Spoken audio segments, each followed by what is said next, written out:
Let me just change the graphics. I want to test out how laggy the game would be. Anti-aliasing. Let's see. Let's see what it does.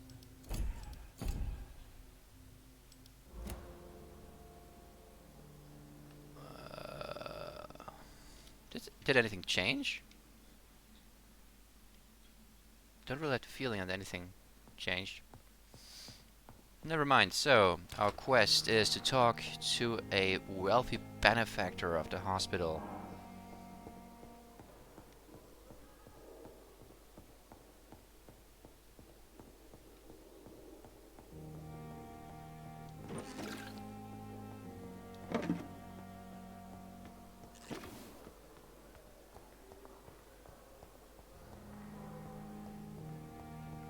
Still locked. You are going to reveal all your secrets to me, even the darkest thoughts in your heart. My blood and soul, they belong to you now. The life running in your veins. This dead flesh needs it. Oh, please spare me, Dark Queen. Spare your obedient slave.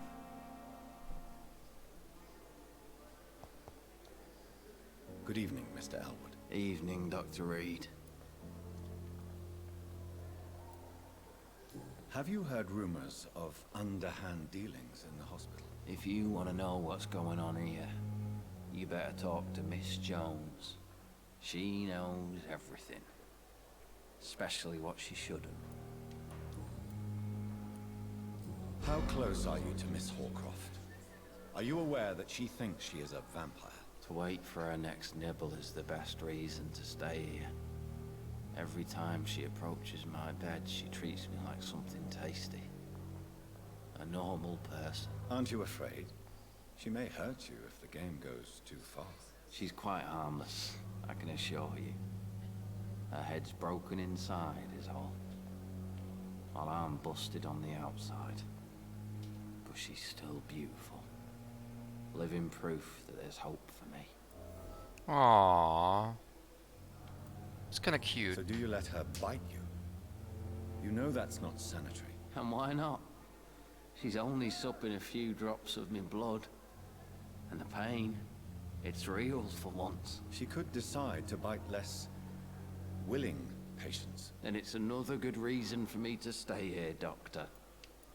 You do realize she's mentally disturbed. It's called the Cotard syndrome. She truly believes she's a vampire. In her madness, she never refers to my scars.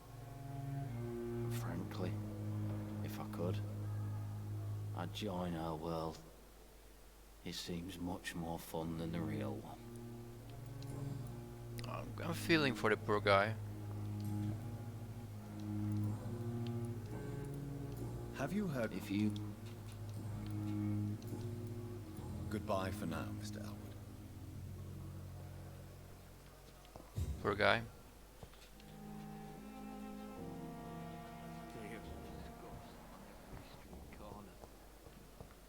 The daily routine. Hello again.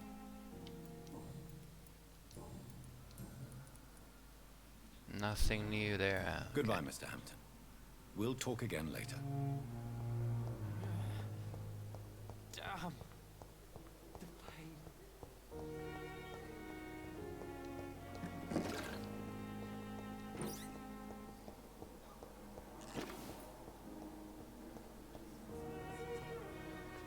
Good evening, Mr. Fidding. Good evening, Doctor. Have you heard talk of any blackmail here at the hospital? No, nothing.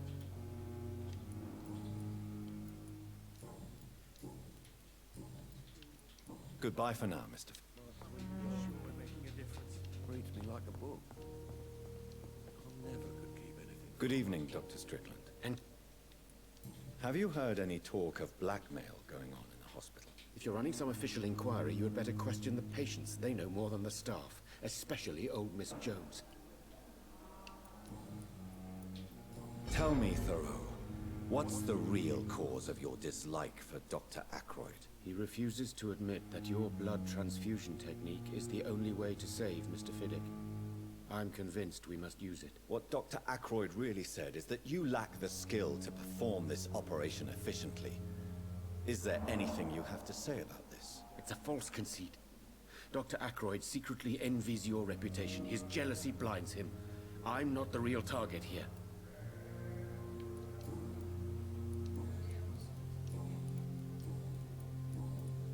Have you heard If you're running... Goodbye, Dr. Strickland.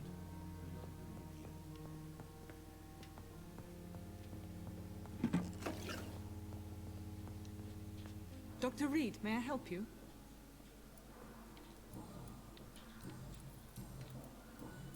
I'll see you later.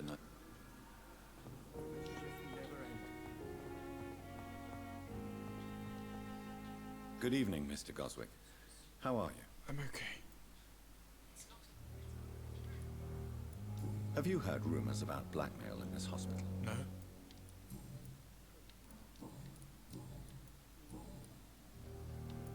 I have to go now. Don't waste your time with me. Good evening, Doc.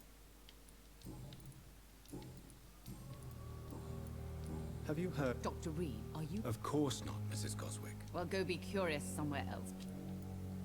Goodbye, Mrs. Goswick.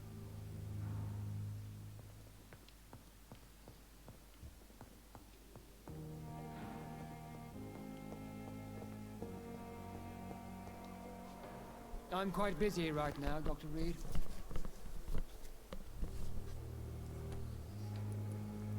Have you heard about any blackmail going on in this hospital? Blackmail? Nonsense. Do you think Dr. Strickland has any chance of curing the Spanish flu by himself? His wish to cure the sick is not driven by pride, but by an idealistic view about our mission here. Honestly, I don't know which is worse. You consider him a good practitioner, yet you will not report his methods. Strickland may be a rival, but I will not use dirty tricks or regulations to prove him wrong. We are doctors, not politicians.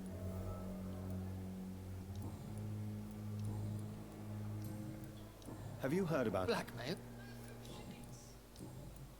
Thank you for your time.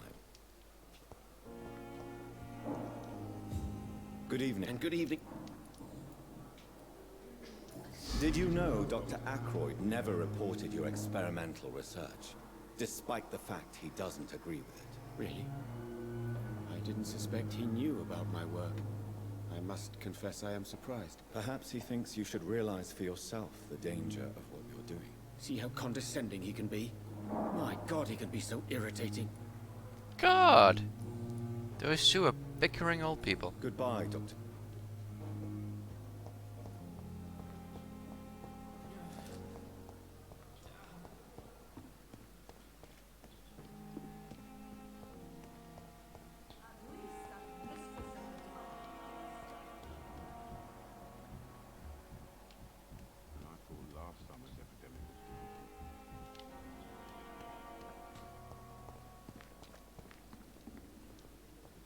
Good evening, nurse. Good evening.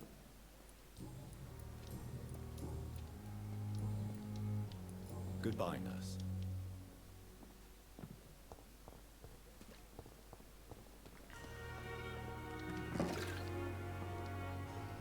Good evening, nurse. Good evening. Have you heard of any... There are a lot of secrets round here. What kind of secret? I'm not in the gossip business, Dr. Reed.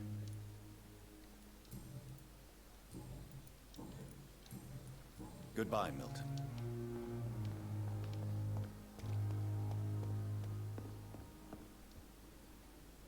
The flu took my dear wife, Emily. I take comfort knowing we'll soon be together again. Mr. Rainfield, that's no way to talk. You're in good hands here, and we'll be up again soon enough.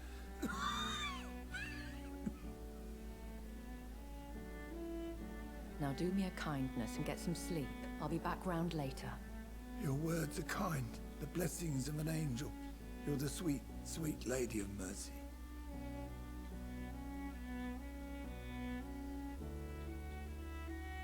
Good evening, Dr. Reed.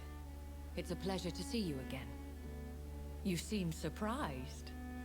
Dr. Swansea has brought me up to speed concerning your recent appointment to Pembroke Hospital. You're a vamp... The lady who saved me that night, before vanishing into thin air. I remember you from the pub with Dr. Swansea. Indeed. Allow me to introduce myself formally this time. My name is Lady Ashbury. I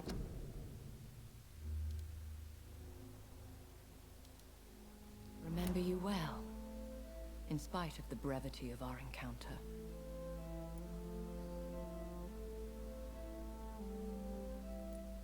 Apologies. You've taken me by surprise. I'm very happy to see you. The pleasure is mine, Doctor. I hope you're more disposed to answer my questions now. You must have countless questions, but our rather urgent matter first. Swansea has explained. My cover, if you prefer, has been compromised.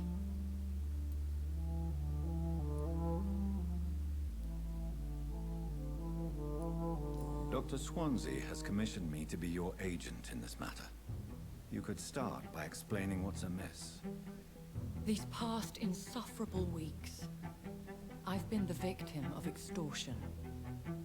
I've made a first payment, but the blackmailer grows greedy. I must refuse his most recent demands.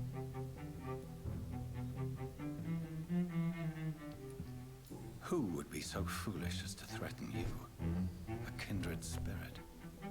Even if it were the case, and I highly doubt it, a vampire would have asked for something more valuable than money. My suspicions lean toward a patient or their family. Please continue. Every detail is essential. I'm your man.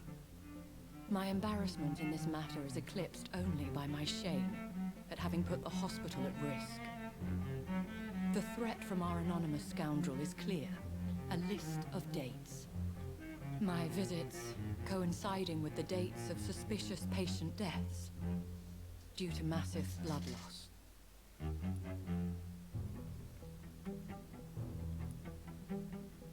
Is it true? Now aren't you the blunt one?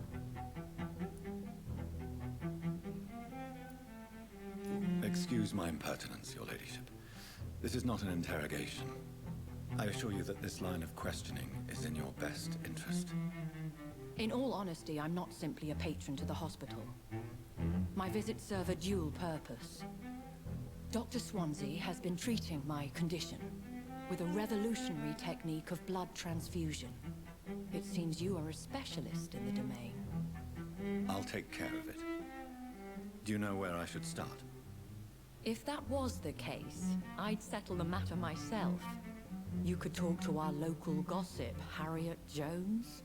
Not a pin drops here without her hearing about it. I'll meet that woman now. My life, as others know, is in your hands, Dr. Reed. I'm sure of your discretion, but I do fear your powers of persuasion will be put to the test.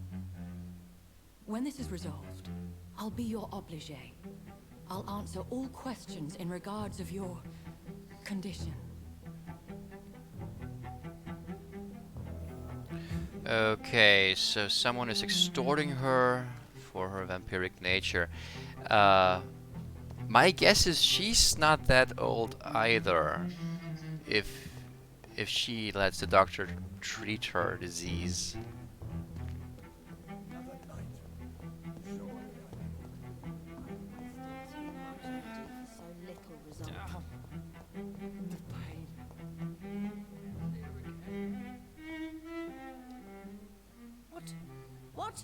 What is this? Who are you? Get out of my room. There's no need for alarm, madam. I'm Dr. Reed, the new surgeon. Preposterous. Dr. Reed, you say? I don't want some bumbling intern. Where's Dr. Swansea? Please, calm down, madam. I assure you that I am highly qualified. I'm just back from war duty. How brave. Threatening an old defenseless woman. You know how long I've been a patient here? You've picked the wrong fight. I'm Harriet Jones. Harriet Jones? Indeed. I've been meaning to have a chat with you. You know what goes on here better than any other patient, I gather. Oh, better than any patient, nurse, or doctor. I've seen so many vile undertakings. I heard there have been some despicable goings-on. Was there a case of blackmail?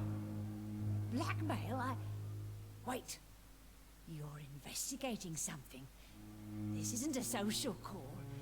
One of those incompetent cunts slit a poor sod's vein.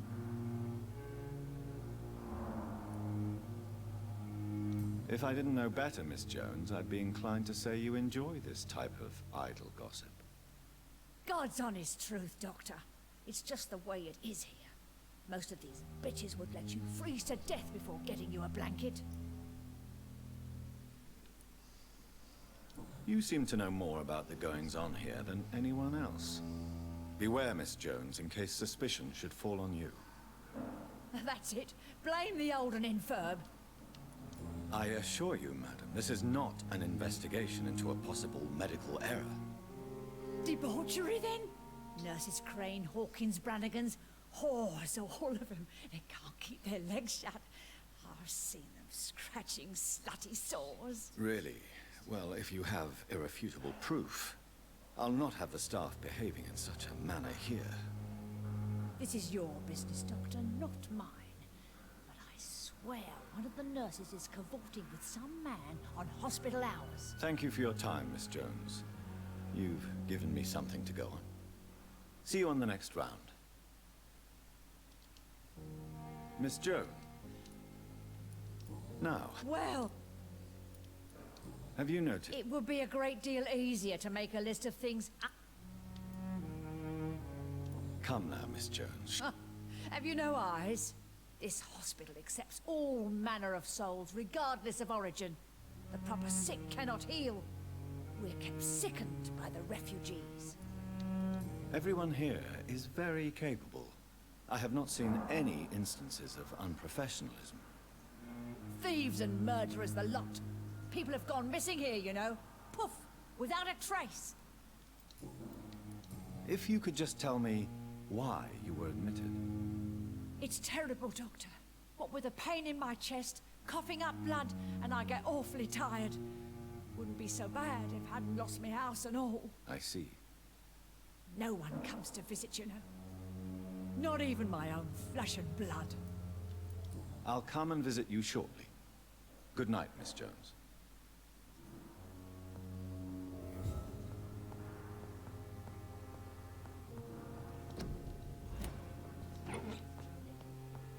The patients and staff might know something. I'll start my investigation with them. Good evening, Miss. I need blood. Have you heard? I have no time for mortal games. My secrets are beyond their comprehension, Dr. Reed. Tell me, Thelma, why do you feel so attached to Mr. Elwood? Why him? I'm not sure, Doctor. I think we have a bond of some sort. We've both suffered so much. He's the only mortal I find interesting. Do you plan to make him a vampire too? Of course not. How could I inflict my curse on anybody else? I'm not that cruel, Doctor. Would you say you and Mr. Elwood are romantically involved? No. No, Thomas is a delicate soul. Even though he disguises it. But I am not the woman he needs. No, for I am a vampire, Doctor. I'll leave you, Mistress of the Dark, to your nocturnal activities.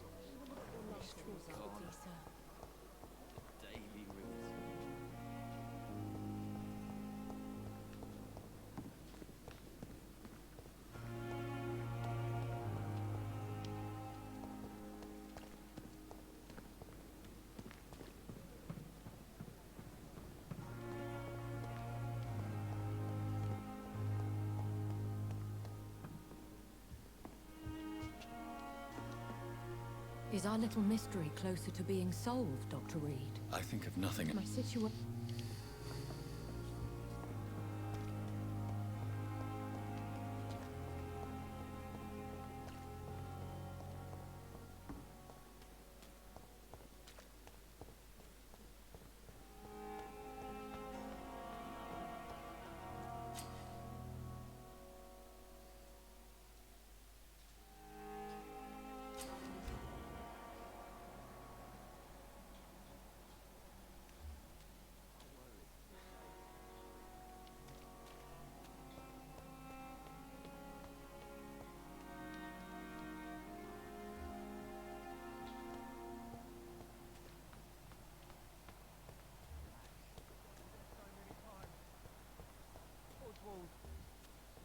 just die like this?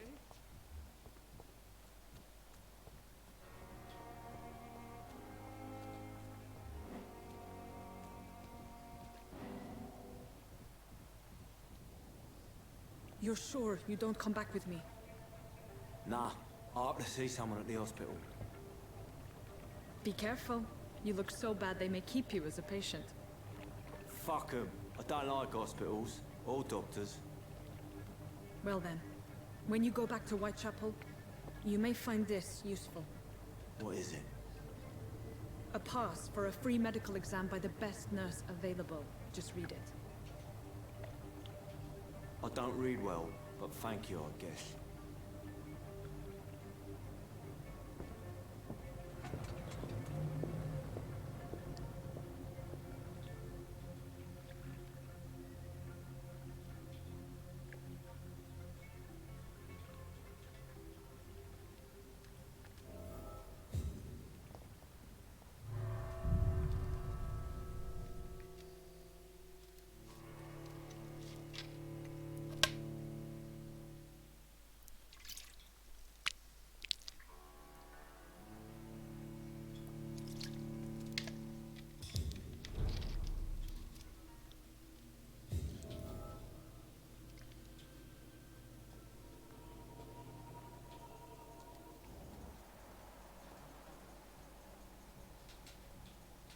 He's locked the door behind him.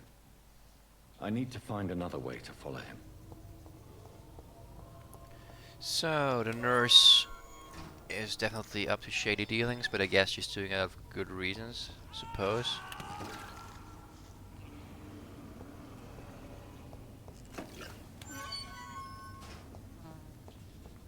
Or not. This man has been savagely attacked and dragged to the floor.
If the nurse actually ends up being not just shady but also evil, I guess she can be our next proper victim.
See the sky, feel the fresh air.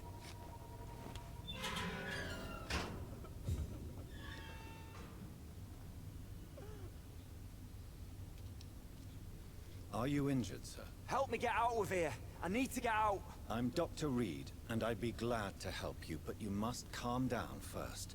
Please, take a deep breath and tell me your name. Okay. I'm Oswald Thatcher. Please, I need to get out. Mr. Thatcher, your friend Newton sent me to help you. Do you remember him? Yes, I do. Good. Now leave this place and enjoy the cool night air. It's quite invigorating. I'm sure you'll feel better if you do.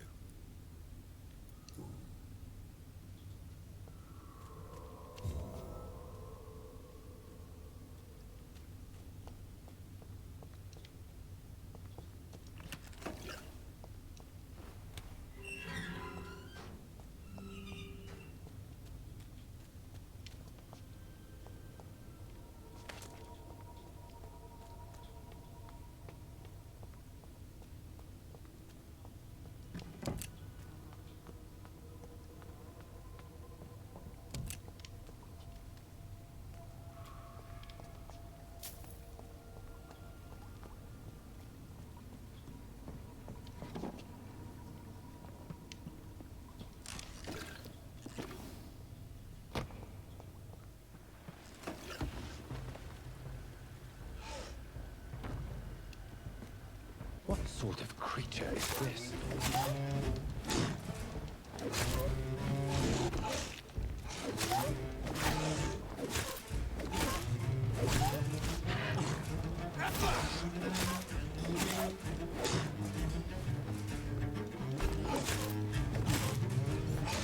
Yeah, that ought to be a werewolf, right?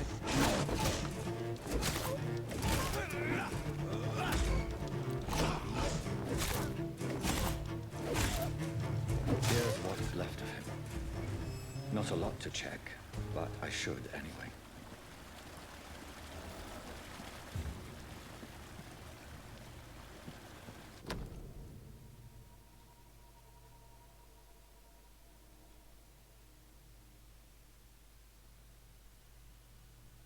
Ah, okay. Some voucher for a free checkup in Whitechapel. What is Nurse Crane up to? I really must find her. Yes, she's doing free checkups for the sick and need. She doesn't strike me like a bad person.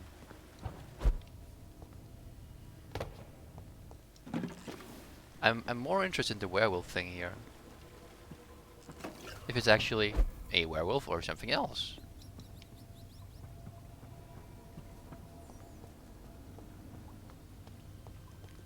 Could that thing have been the sewer dog they've talked about beforehand?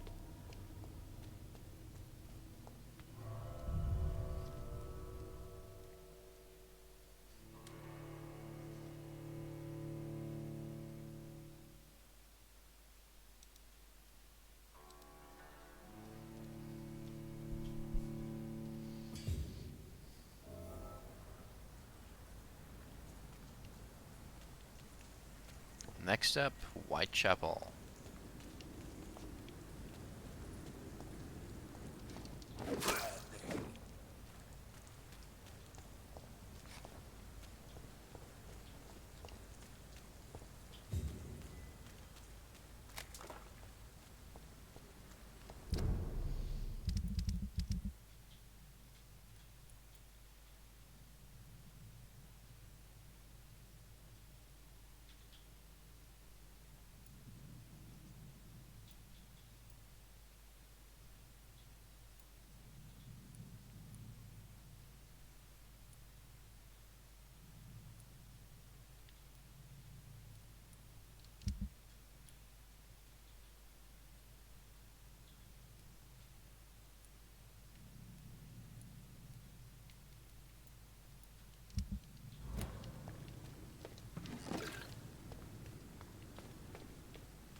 Someone unknown.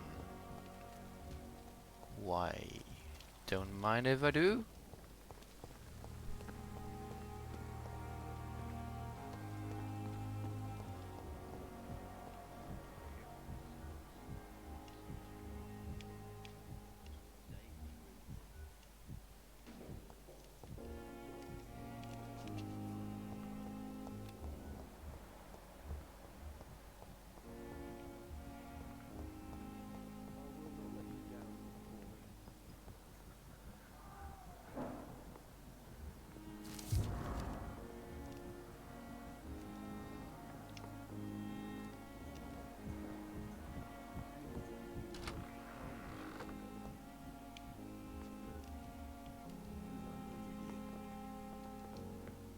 Good evening, Mr. Goswick. How are you? I'm okay.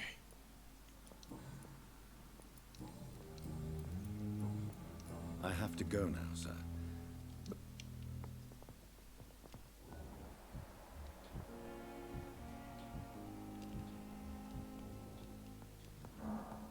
Reads me like a book. I'm all right.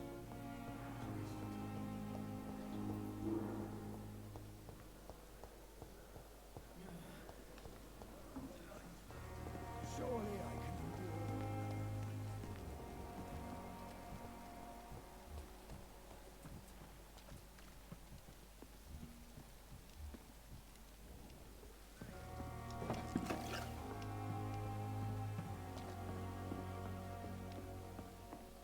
Safer here than anywhere else in the East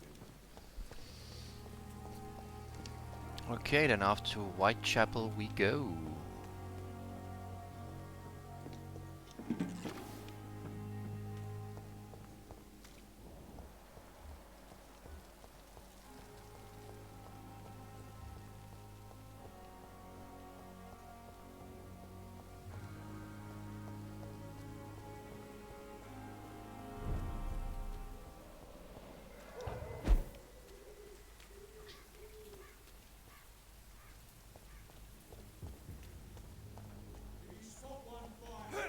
This one's mine!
Es ist wichtig. Du musst jeden Charakter kennenlernen.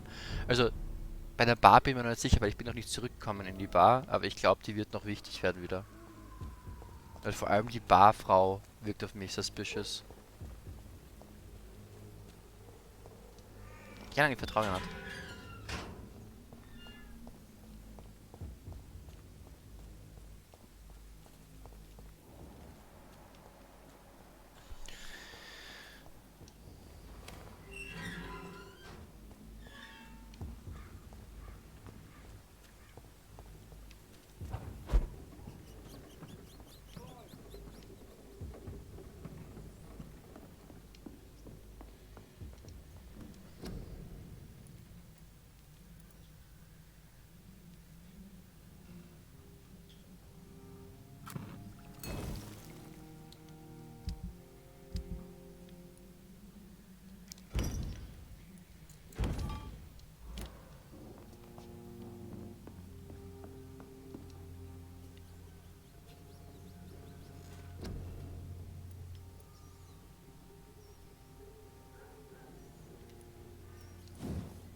weapons ready! We found one!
This neighborhood is linked somehow to the kind Lady Ashbury's blackmail.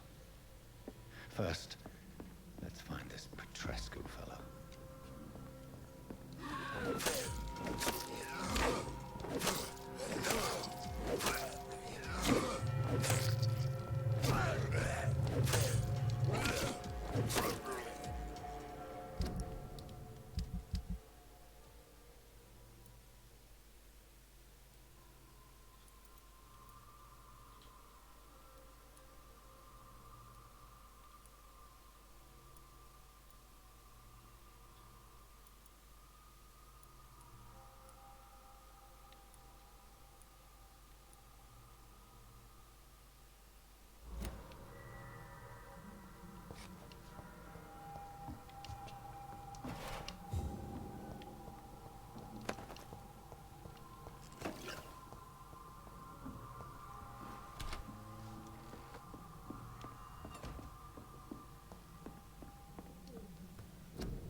Oh, that's the same place I've been before.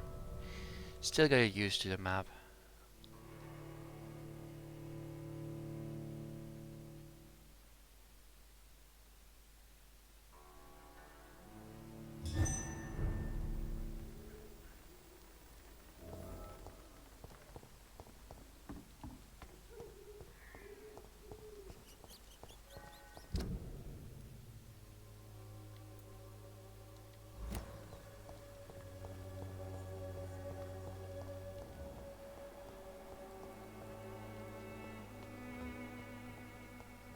When science... Good evening, my dear colleague.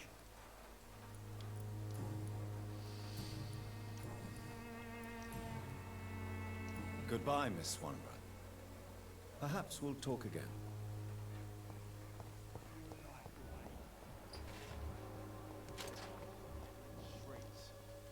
Good evening, Benjamin. Can I help you? I'm afraid not, Mr. Reed. What is it, Benjamin? It was the war, wasn't it? Your nerves are shot, aren't they? I need some answers, Private. From one soldier to another. The doctors called me a liar. A coward. Put me in a straitjacket, locked me up. Finally, they sent me back to the front lines with a handful of tablets.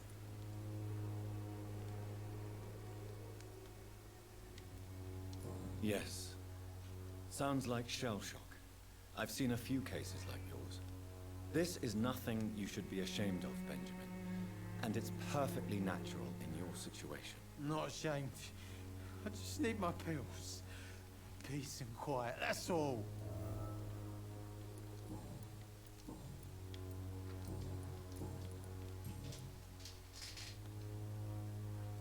You don't seem well, Benjamin.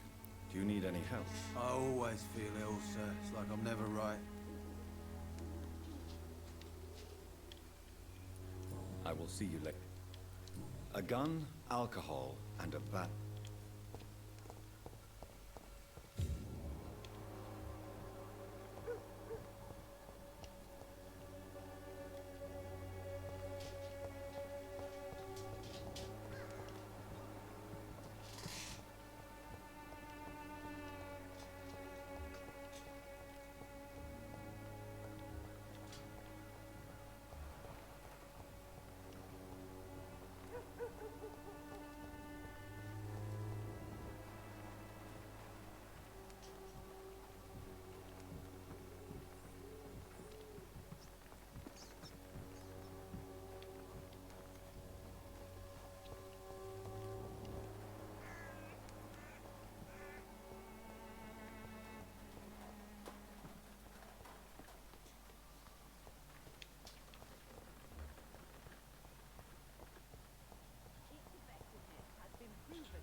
This district seems to...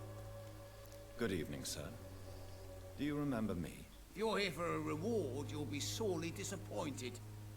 But I'll gladly shake the hand of a fellow countryman. I'm not here for a bounty. I'm a doctor. Dr. Reed from the Pembroke. A doctor? In Whitechapel? What an opportunity. My name's Bates. Cadogan Bates. Do you require assistance, Mr. Bates? Not me, but your skills could help a lot of people round here. That would help my business, because I say, a live tenant's a paying tenant. It's unusual to see someone so happy around here, especially considering the current situation. Ha! Why should I be sad now? There've always been wars, disease, tragedy. There always will be. That's an unusual way of seeing things in these trying times. I don't see why I should shed a tear for another man's woes. I'm healthy, and I intend to stay so.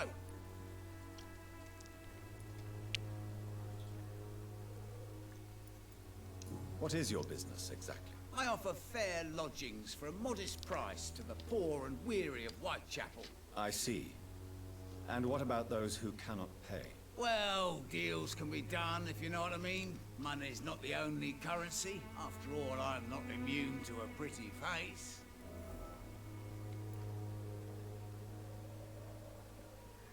In other words, you take advantage of these poor lost souls. Begging your pardon, I thought you was a man who could appreciate the complexity of the modern world. Things ain't just black and white, you know. What help could I possibly be to your business? That's simple. I already get good money from all those fleeing the war. Can you imagine what they'd be willing to pay if I could offer medical assistance too? Mr. Bates, do not make me regret saving your life in this quarantine zone. I understand, Dr. Reed, you're from a good family. Don't want to get your hands dirty. That's fine. I'll be happy to act as your middleman.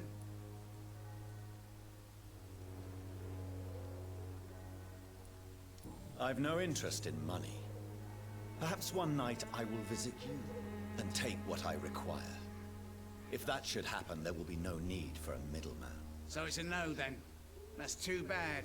The Reed tonic could have really helped people, you know, saved lives. Isn't that what you do? I mean, people buy that Swamborous shit.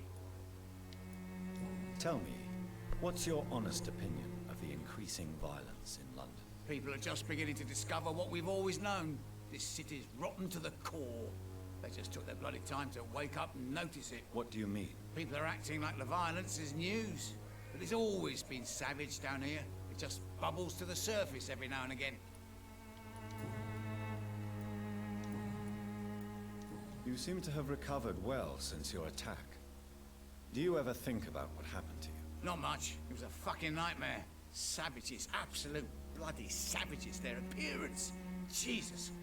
It made me want to puke. You'd better not come back here. I won't be around next time to save you.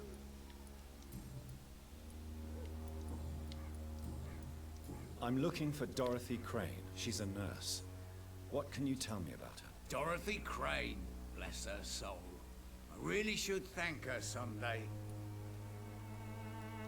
Tell me truthfully, why are you so thankful? By keeping my tenants alive, she's making me a rich man. Every month they live, it's more coin in my pocket. Has she treated you? No. When I need a checkup, I'd go to a bloody doctor, not some back alley clinic full of sick foreigners. Goodbye, Mr. Bates. I know who I'm going to kill rather soon. Mr. Bates, I'm not gonna cure your bronchitis, but I will just murder the fuck out of you, shithead.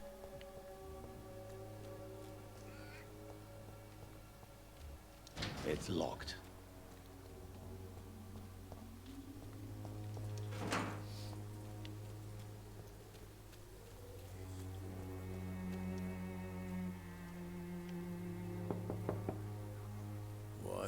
What do you want? Leave me alone. Good evening, sir. I'm Dr. Reed. I'm looking for Nurse Dorothy Crane. There is no Dorothy Crane here. Now goodbye. I'm afraid this medical leaflet says the opposite, sir. Really?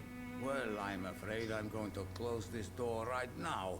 Go bother someone else, Mr. Doctor. To enter that house, I must discover who this man really is. Maybe I could start by observing what he's up to.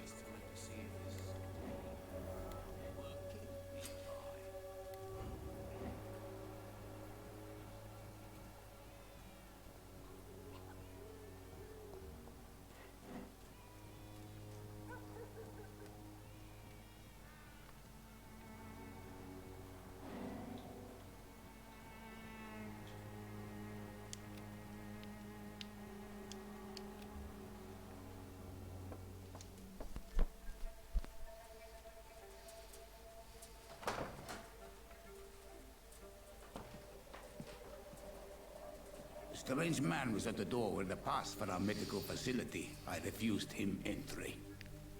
Darius, how could you know he didn't need our help? His clothes were too finely tailored to be for Whitechapel. Perhaps just a friend of that stray poet who is always about. Richard Nethercott? No, not of the same cloth, this man. I suspect some machination from that journalist. Clayton Darby. Is he still asking questions? Yes. I saw him drifting around St. Mary's Church. I swear he is tracking me just downwind.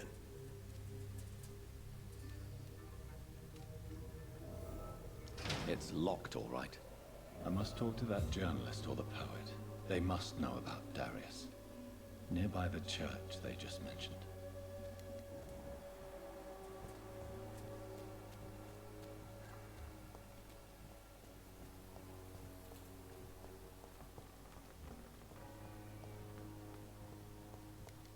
Cheap price, good quality. Welcome, sir. Please, take a browse of my wares. I'm Dr. Reed. I would like to ask you a few questions, if you don't mind. Doctor?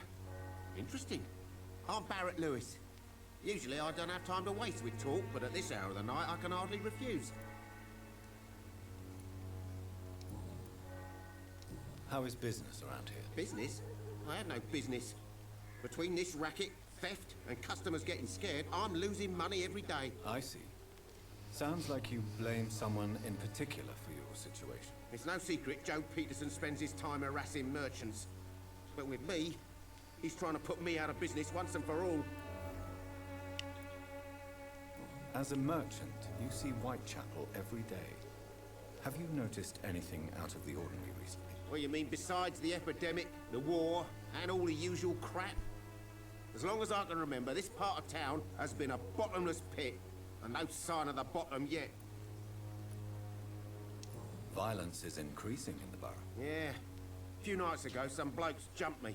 Came out of one of the condemned workshops. Fever, madness, something like that. Where did this happen? Why did you go there? In the closed workshops nearby. I worked there as an apprentice in better days. Now I only go to find trinkets or tools. Too bad I was mugged, though. There was good money in that little box of loot I lost. Have you been hurt? No, but that's only because I ran like hell. Those men were raving lunatics, I tell you. Not even able to speak anymore, just screaming.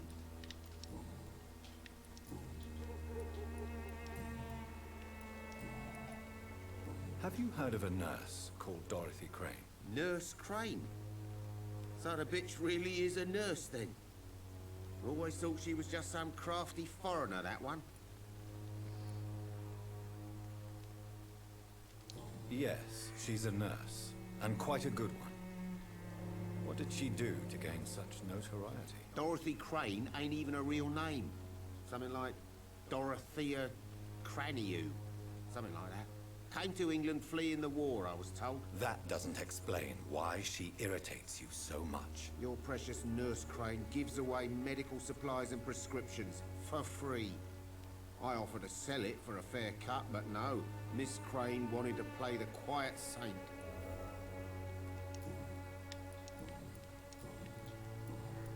Goodbye for now, Mr. Lewis.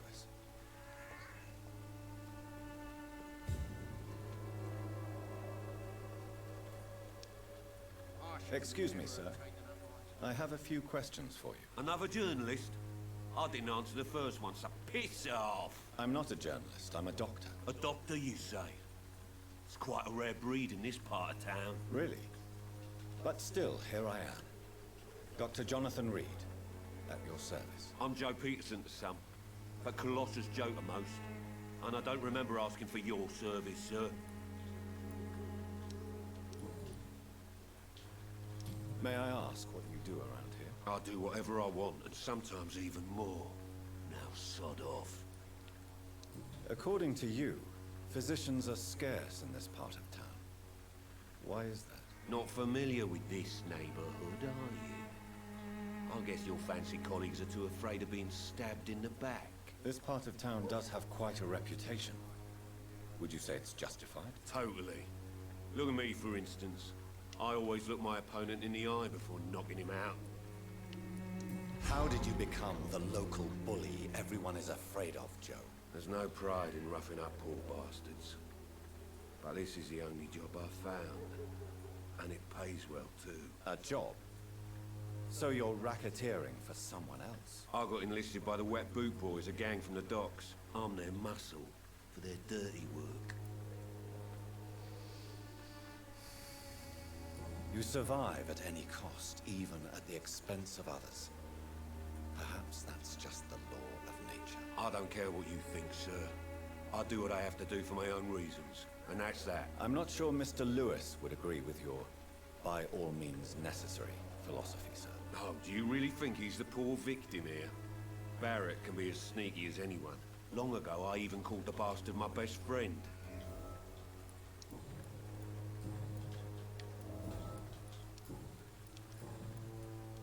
Have you heard of a nurse named Dorothy Crane? She's a colleague of mine, and is supposed to live around here. Dorothy Crane? Yeah, I know her.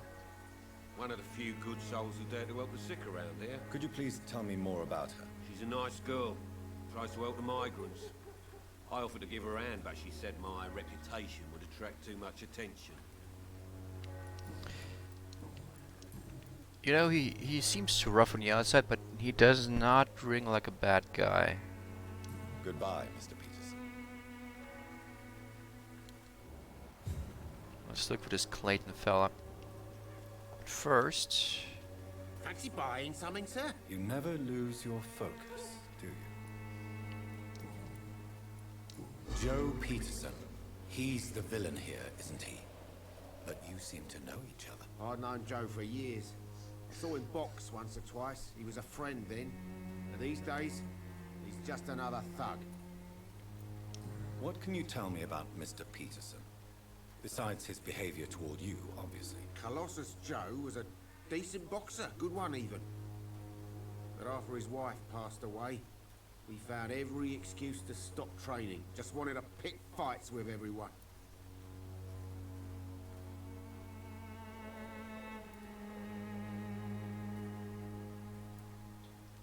Without making excuses for him, it's safe to say that despair can poison even the sanest mind. We've all had some rough times, ain't we? But most of us don't use our fists to see us through. And no one has ever stood up to this thug. Nobody would be fool enough to stand against a wet boot boy.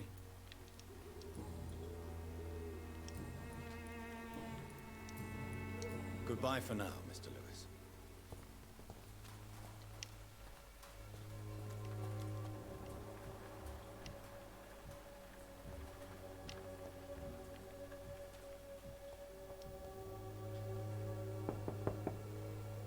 Hello, young man.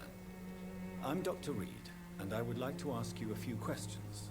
May I enter, please? Sorry, no, sir. My father does not like people entering our house, you see. Your father is worried about you, boy. He asked me to look for you. So my father actually worries about me then? Okay then. Come on in. I'm Harry, by the way.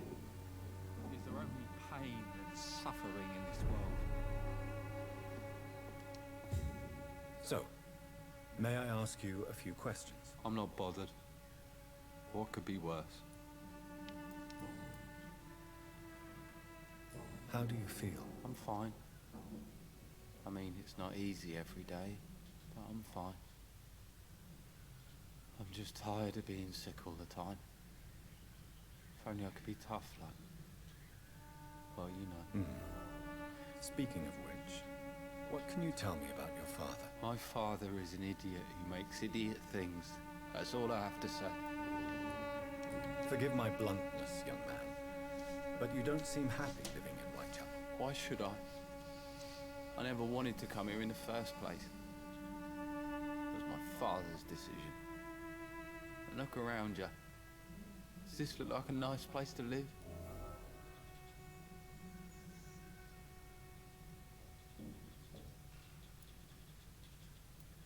You have a roof over your head, a place to call home.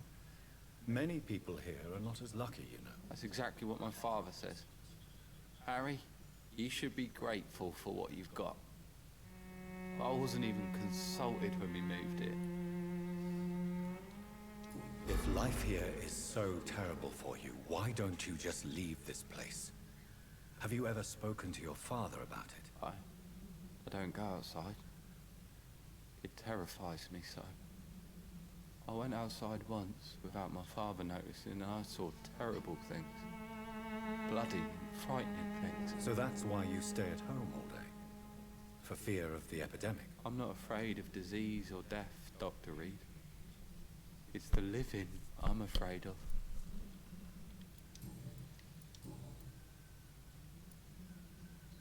Your father and Mr. Lewis used to be good friends. What happened, Harry? I was young then. I don't remember Mr. Lewis ever coming back again after my mother died. Or was it after my father started bullying him? I don't know. But you are not responsible for your father's actions. Am I not? Dad always says that he joined that gang for my safety. So if I wasn't born, people wouldn't be worrying about Colossus Joe. Have you tried speaking to Mr. Lewis about it? I don't go out often, but yes. And he scolded me and told me to leave him alone. I guess my father frightens him too much.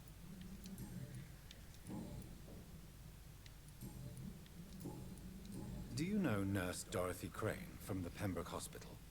I'd like to know more about her. Yes, I know her. She came here to examine me when I was very sick. She said I should go out more. Do you need any medical help, young man? Yes, I do. I feel so tired. I don't know if it's the epidemic, but everything seems so hard. You'll feel better with this. But you need to get a grip, young man. Medication alone won't cure melancholia. I'm not sure I'm happy with the idea of living long in a world like this. But I thank you for your concern, sir. Goodbye, young man. Take care of yourself. Even my dreams are soaked with glue. Maybe we can get this kid to be a bit more upbeat.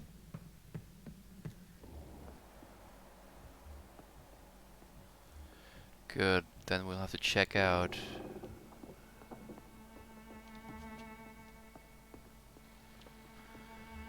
Get more details on his dad.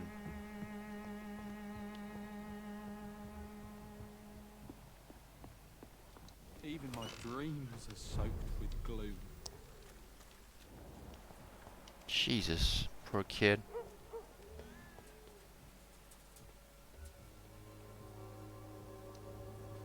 Forgive my interruption. Do not apologize, my son. Father Tobias Whitaker is always happy to teach mortals about the incoming Armageddon. I am Dr. Jonathan Reed, and I just have a few questions. A scientist? You are much more lost than I thought, my son. What a dick. What do you mean when you say that I am more lost than you thought? All scientists are entangled in a world of causes and consequences, and most of them can't see the plain truth. Quite a judgmental opinion, if you ask me. But what do I know? Blinded by science as I am. But you are seeking answers, aren't you? Answers about the Armageddon about to strike the city. Answers about the hidden truth. Well, I suppose I can spare a few minutes listening to your so-called truth. As a doctor, you must be aware of the decimating epidemic. But let me tell you that this so-called Spanish flu is just the beginning of the end. What do you mean? The beast is finally revealing itself, corrupting the flesh and the heart of men. With my own eyes I have seen them, those minions from the abyss.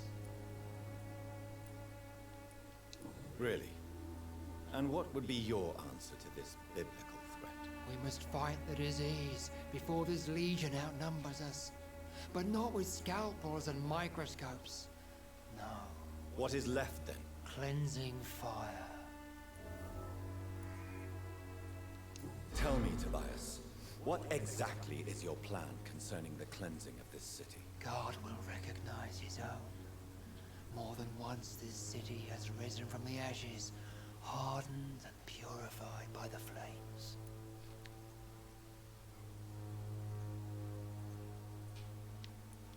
Purification by fire has proved useful, but where do you stop? Burn the clothes? The buildings? The corpses? Worse? Your lack of faith is predictable. But my task is to convince rational minds like yours to see the light. This is God's will. You're mad and dangerous. You're nothing but a soulless butcher. A small-time Torquemada. The Savonarola of Whitechapel. My son, if you think salvation is a free gift, go listen to the lies of that pompous fool, Joseph. Joseph, a fool? Vicar Larrabee of St. Mary's Church.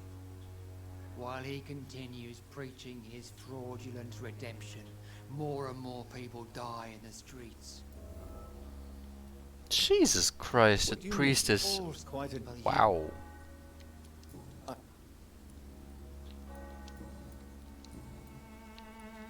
Have you any friends? Any family left in these terrible times? No. But I have a disciple I see as my son. He is so devoted. I send him to preach the good word in the heart of this corrupting city.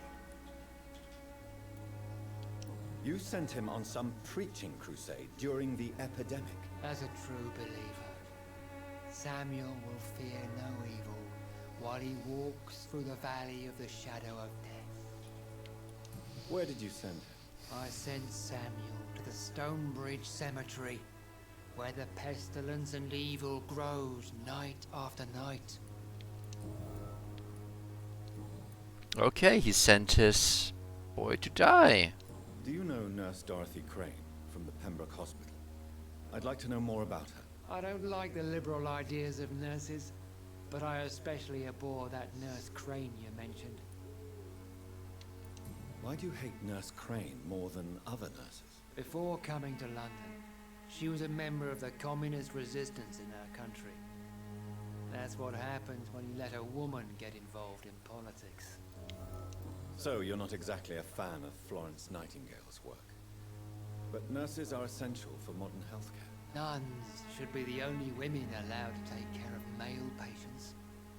It's obvious only they have the necessary moral fiber. Jesus Christ, what a dick. God. Well, victim number 2. I know who I'm gonna kill. Excuse me, sir. Are you familiar with this part of town? Name's Clayton Darby, reporter. Sorry, I'm new to Whitechapel. But perhaps you could help me since you're a journalist. My name is Jonathan Reed. Dr. Reed, the famous surgeon. I'll gladly help if I'm able, sir. Why are the newspapers keeping silent about the Spanish influenza? It's as though none of you care. There's a war going on. People shouldn't be demoralized by news of deadly diseases. It's a disgrace. People are left to die alone. No one is properly informed of the risks. These are bad times indeed. So much for the glorious British Empire. Have you any idea of the danger you face in these streets at night? I've had to run and hide more than once from frenzied mobs incensed by the fever. Do you think the flu is really responsible for this, Doctor?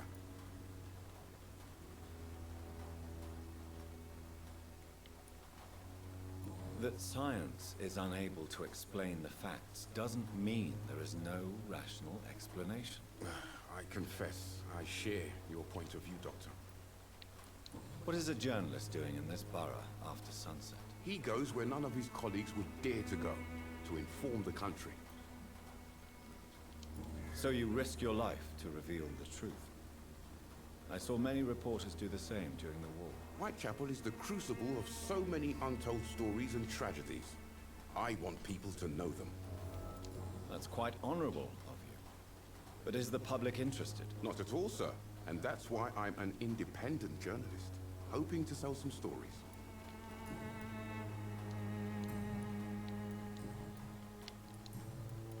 I heard you're investigating an underground medical dispensary in Whitechapel. What do you know about it? Not much, I'm afraid. They are wary of strangers, and I'm not really an acquaintance of theirs. Why do you care?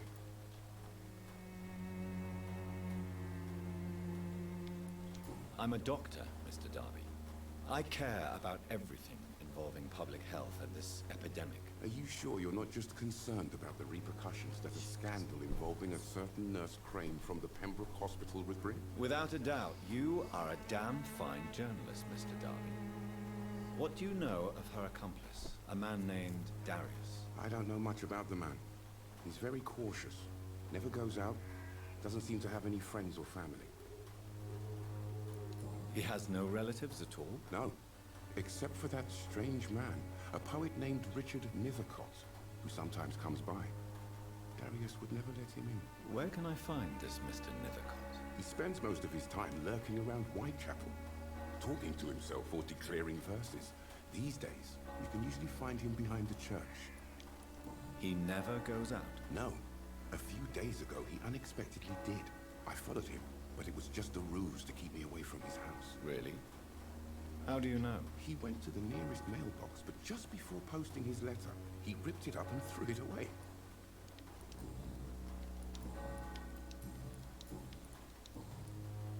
Goodbye, Mr. Darby. Farewell.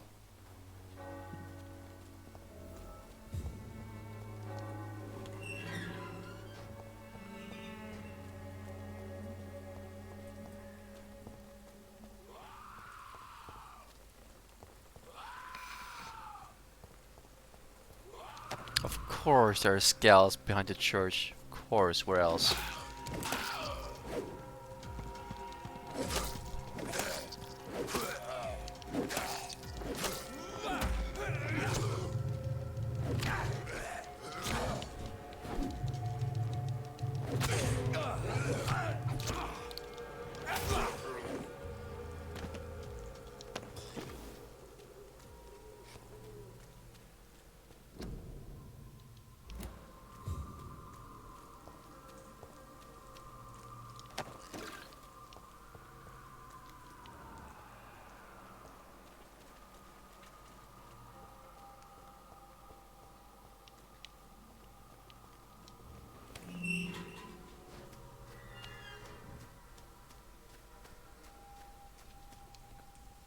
Good evening, sir.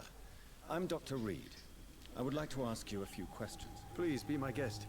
Although I may not be the best informant regarding this part of town, my words speak about that which the eyes cannot see. Really? Are you an artist of some kind? I'm a poet, sir. Richard Nethercott, at your service. May I ask what you're doing at this hour of night, sir? Do you live here? Not at all. I'm just enjoying the pleasure of a quiet walk. Though night talks are always preferable, if you ask me. Especially with strangers. But are you not afraid of the epidemic? Oh, why should I? I see some equity in the Spanish flu. No flesh should be saved, say the scriptures. Good or evil, rich or poor, all are equal in the eyes of the flu. If you say so. But as a physician in a time of epidemic, I must caution you to avoid unnecessary exposure, sir. Thank you, Doctor. But we both know the seeker of truth has to go boldly where the weak dare not. What are your thoughts on the terrible situation in the city? Terrible, you say? No. Of course, the death of so many innocents is a tragedy. But the scourge has not been all bad for the city. Oh, no, sir. What are you talking about? Do you remember London before the flu? Noisy, cacophonic, quiet nowhere to be found. And now, listen to this oddly peaceful silence.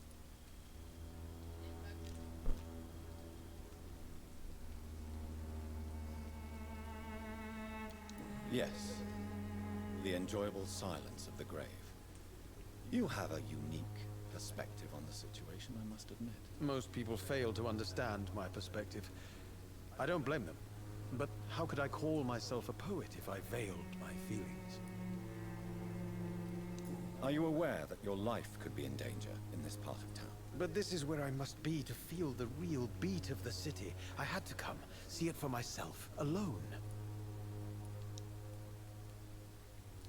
If some misfortune came upon you, who would be here to help you? Well, you for a start, my dear doctor. I understand your need for solitude, but it's not safe around here. I don't care. I don't have many friends, Doctor, and my family despises me.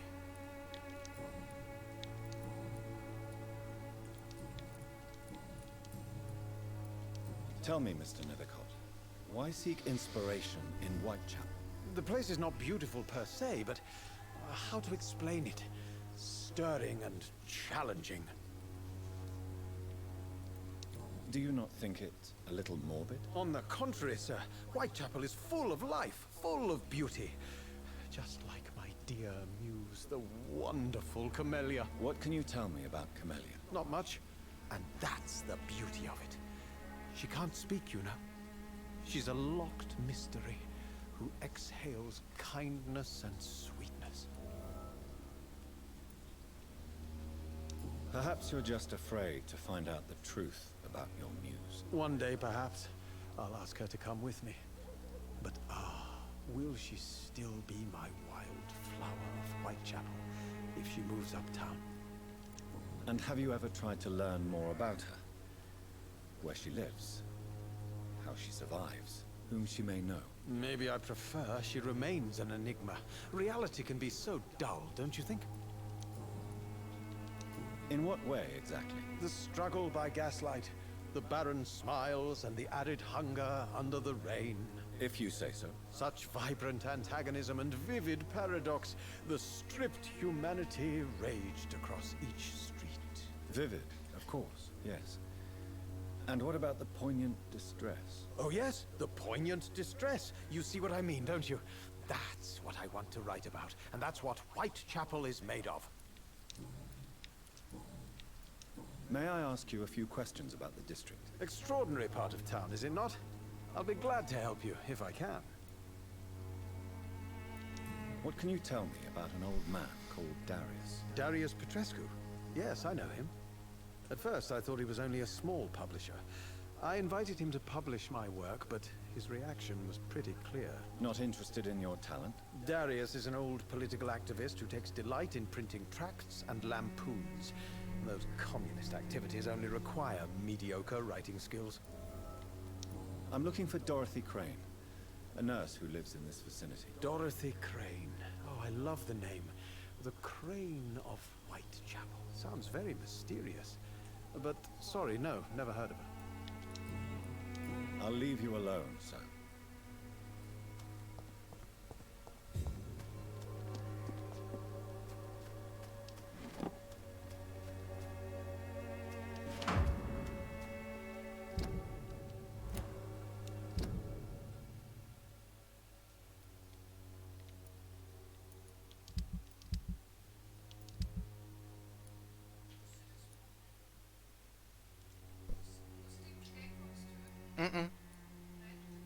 Du kannst auch refusen, glaube ich, und dann... Das ist der Leiter der Gang, dessen Frau nach übernimmt. Das ist auch der einzige, den ich bis getötet habe.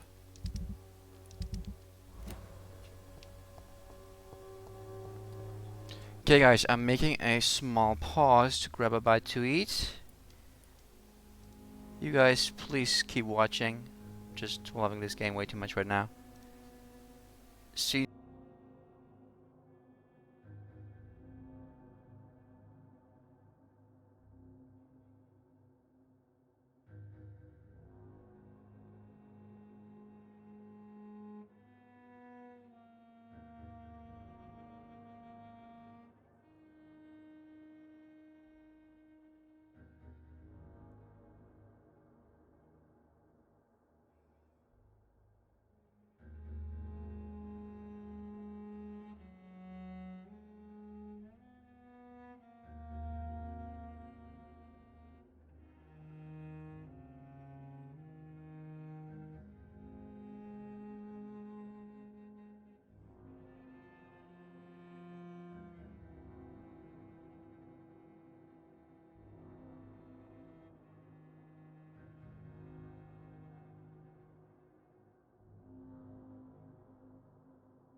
Good evening, miss. I'm Dr. Reed. I'd like to ask you a few questions. I know what you're thinking. A tall stranger who meets a girl in the street at night. It reeks of the penny dreadfuls. But I mean you no harm, truly.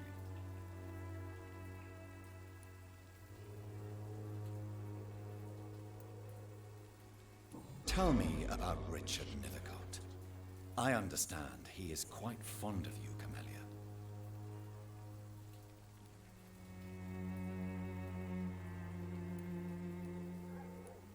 I know you understand what I'm saying.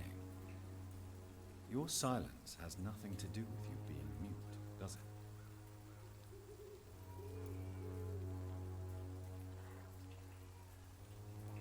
Very well. Goodbye then.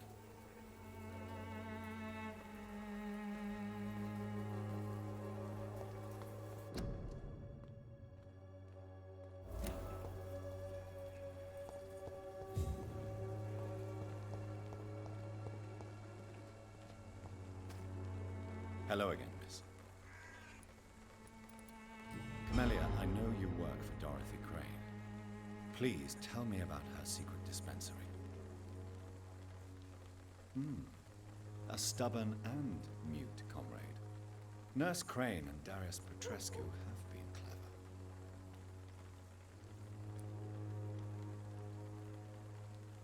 Very well. Good.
The content of Darius' letter to his children could give me more leverage to enter.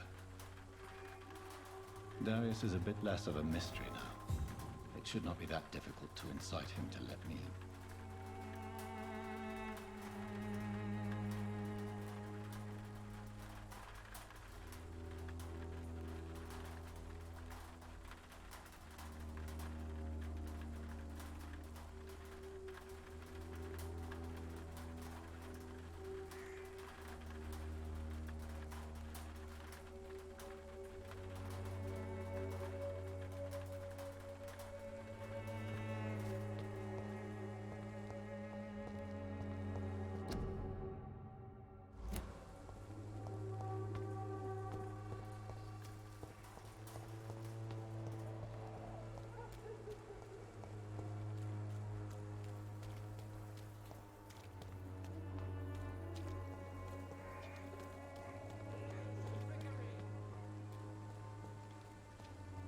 You are blinded by your false faith, imprisoned by your You again? What do you want this time? Harry doesn't seem happy living in Whitechapel. Why did you make him come here? I've always put my son's interests above everything else, whatever he may think. Our house is small but affordable. The walls are thin, but the door is solid. You really love your son, don't you, Mr. Peterson? He's my pride and joy. Even if he hates me for the choices I make and pushes me buttons more than he should.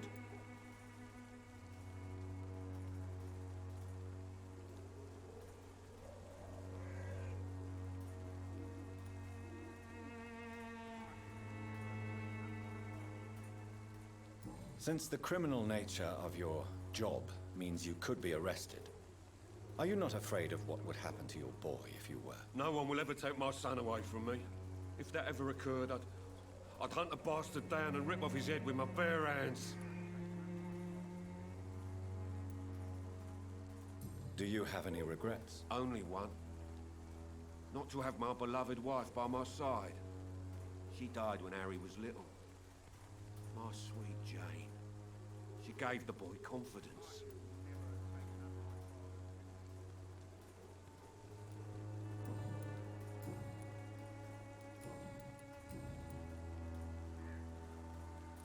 Goodbye, Mr. Peterson. Fancy buying something? You never...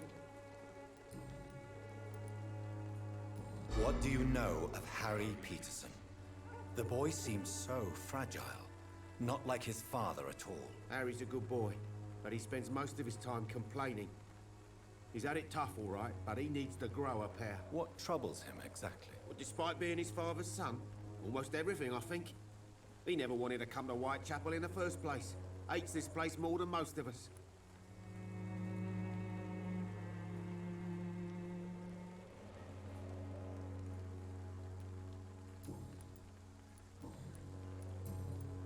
Goodbye for now, Mr.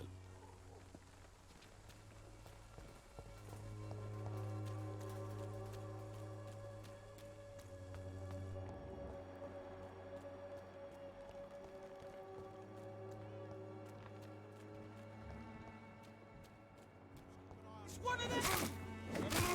Burn it, boys! Filthy fucking bird!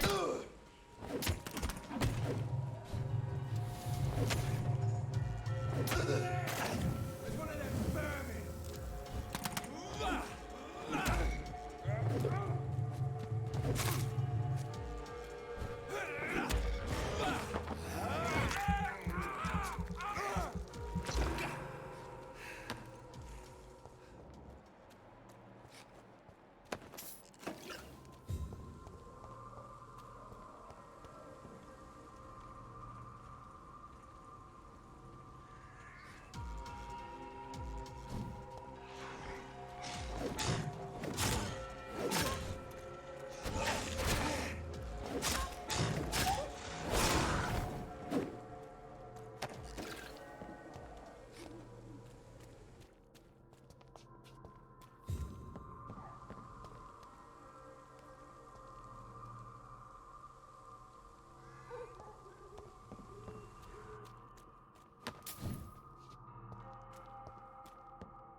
Mr. Petrescu, just 1 minute, please. You again. Go away. Sir, wait. Stop this nonsense. I know Nurse Crane is here. Shall we speak man to man, you and I? All right. Speak up. Don't you see we're on the same side? We fight to help the poor, sick, and abandoned. I'm nothing like you, Mr. Doctor. Yes, you are. You too believe in providing medical care without charge. You know what we have to sacrifice to make the world a better place. I have to admit your words have conviction. All right, I'll let you see Dorothea. Don't make me regret this, though.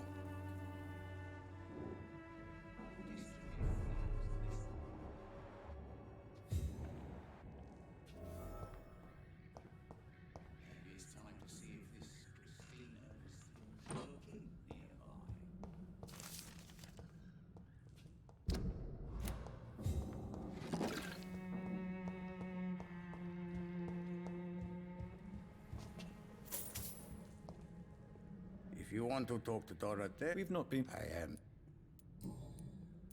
So Dorothy's real name is not Crane?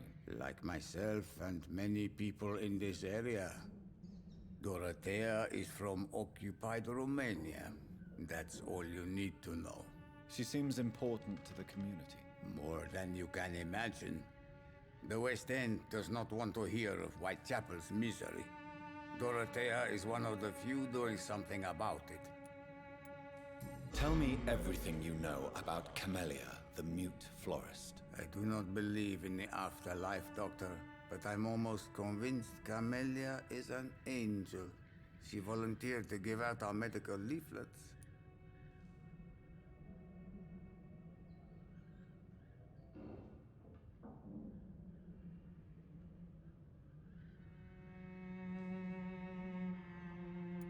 Who is she, really? Do you know where she's from? She's not from around here, that's all we know. Camellia is not even her name. It's her favorite flower. You say she has no close family? Well, there's that awful poet who constantly follows her around like a lost puppy. A good man for sure, but a very poor writer. Are you not worried for her safety? She is as brave as she is tough, and clever too. If only I had met her when I was younger. Are you in love with Camellia, Mr. Petrescu? Don't be stupid. If I had met her when I was younger, we could have won our revolution. Tell me... I do...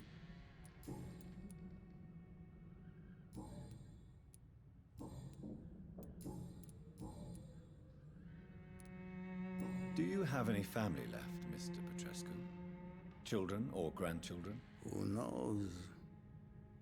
I have abandoned my people for so long, they might as well be dead. As dead as I am for them, I suppose. This war won't last forever. Did you ever think of returning to your country now it's free? No. I have taught strength and determination to my sons and daughters. I'm an old, dying man who only has memories of better times to cherish. Don't be embarrassed, sir. If you must know, my own father disappeared many years ago, and I forgave him. It's quite awkward to talk about our families like this, but... Thank you, Dr. Reed. I appreciate your trust. How did you meet Nurse Crane, Darius? Why does she trust you?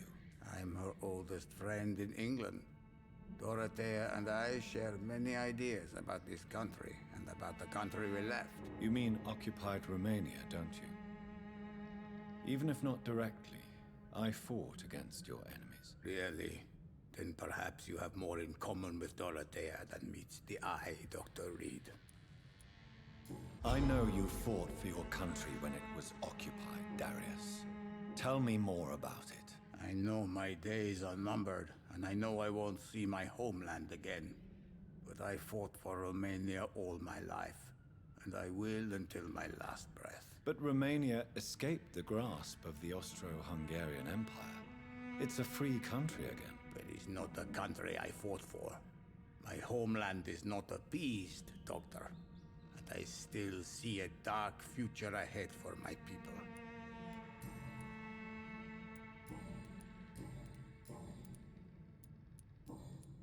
Goodbye, Mr. Petrescu.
need help!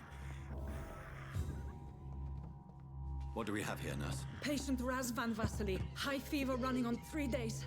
Complaints of dizziness, muscle aches, and head pain. Diagnosed with influenza. Treatment? Aspirin and salicin for the fever and discomfort. Liquids for dehydration, but he's having trouble keeping even water down. Thank you, nurse. Anything else I should know? He did lose consciousness this morning, but he's never had convulsions like these. He's not convulsing, he's choking. He's not getting any air. Scalpel! Hand me that scalpel! What can I do, Doctor?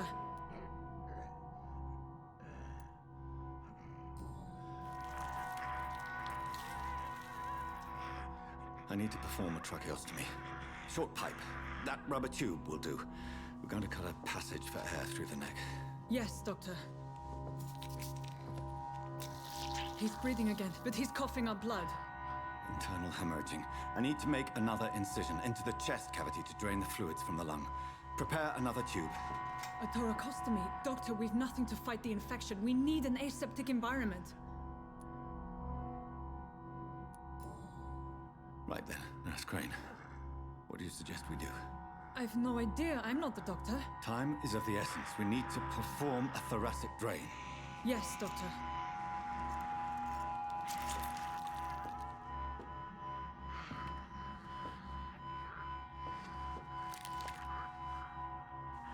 He's still bleeding, Doctor. I'm losing his pulse. The drain must have punctured the intercostal artery. There's too much blood. Are you all right, Doctor? I can't see.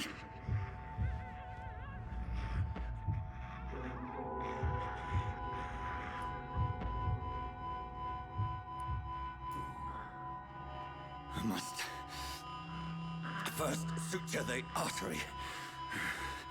Find the wound. The source of the blood. Needle and thread, Doctor. Good. The stitches are holding. How's he doing?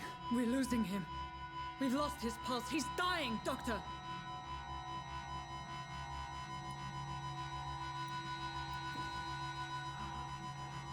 A dose of epinephrine, now. Yes, Doctor.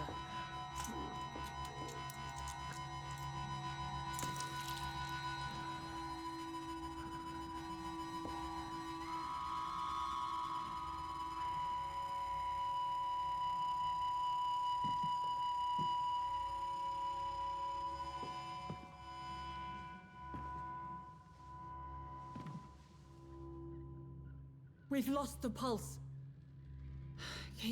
He's gone, Doctor. Nurse, we did everything we could. Truly?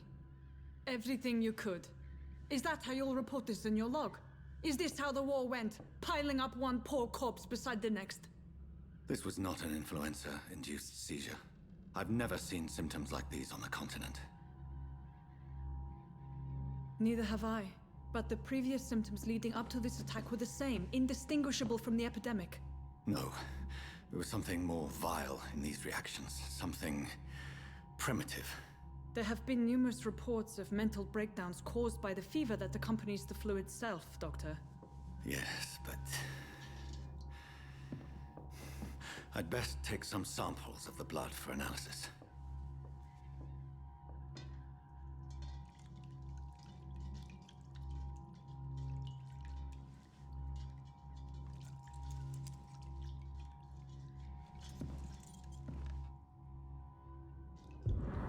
You're here to test my bedside manners.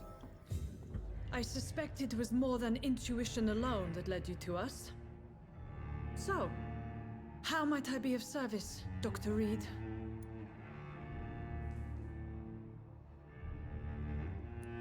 I've come to put an end to this insufferable blackmailing, Dorothy. Doctor, you think your warnings scare me? I've stolen and plied, blackmailed and lied, but what else am I to do? I'm all these people have.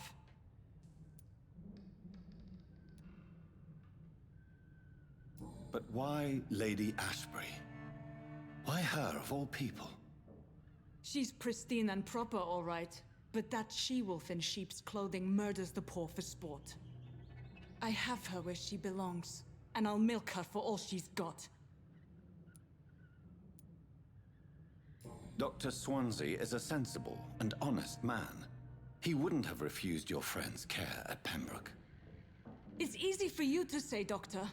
These people cannot go to the police, nor to the hospital. They don't even speak English.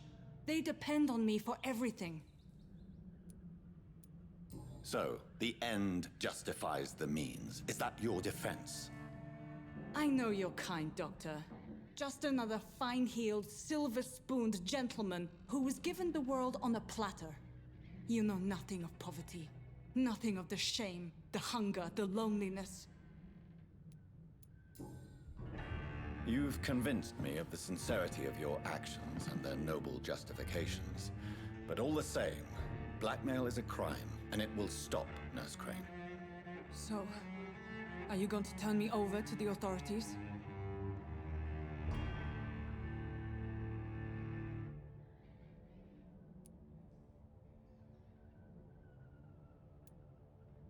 Listen very carefully, Dorothy.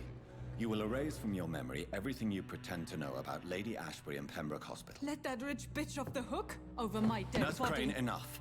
Listen as if your life depended on every word. I know you've a generous heart who gives freely to those in need, but you shall walk away from the shadier streets of your business. I will never abandon... Dorothy, the discussion has come to a close. Your clandestine activities in the Resistance are over. Let it go. I'll let it go. Yes. All gone.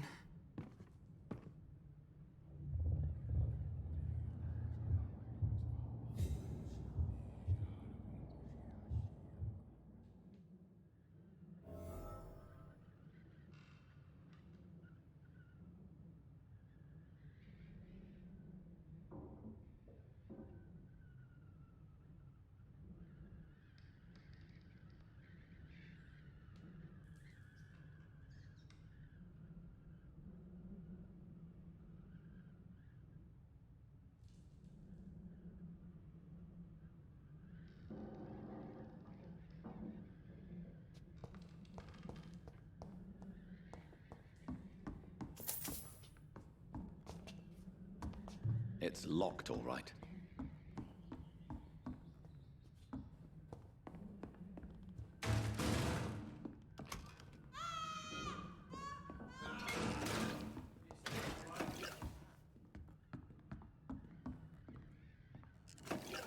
This one stinks already.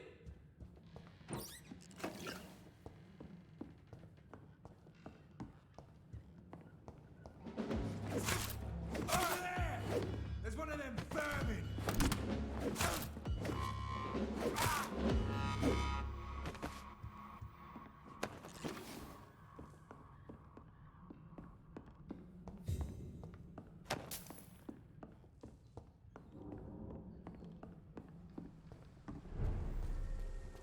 Steady!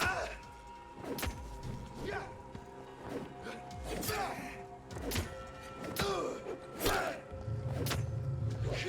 Cross the leech, boys!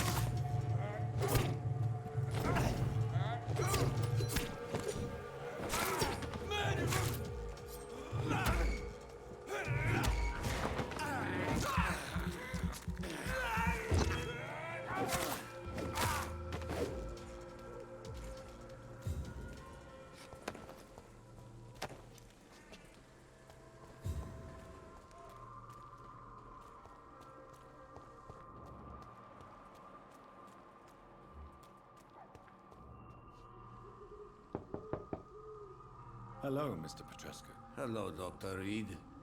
Come on in.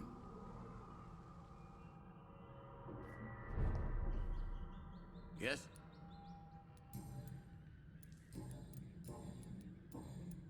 Goodbye, Mr. Petrescu.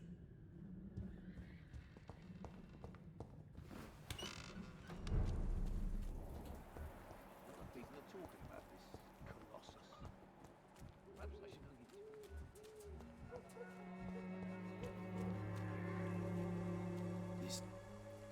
Mr. Bates. Evening.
Was I that evil to deserve such punishment? My only regret is that no one will mourn me, for I have never been loved.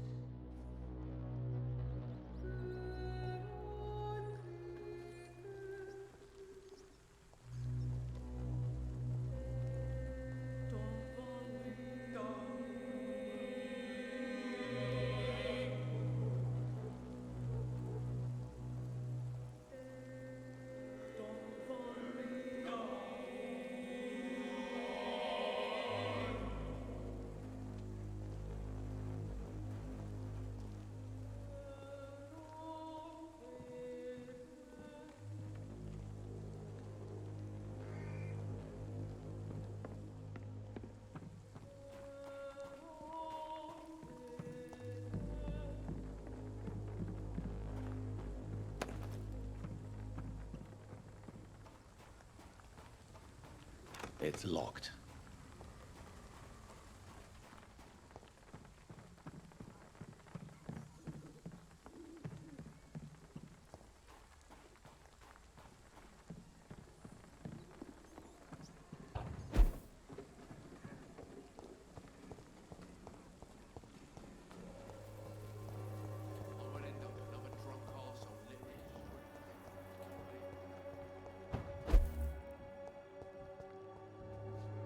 How are you, boy? I'm not your boy, all right? Now piss off.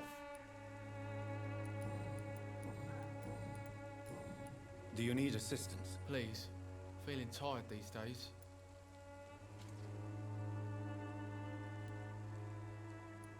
I will see you later.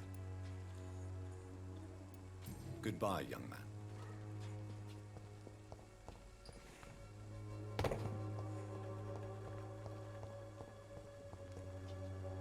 I cannot enter.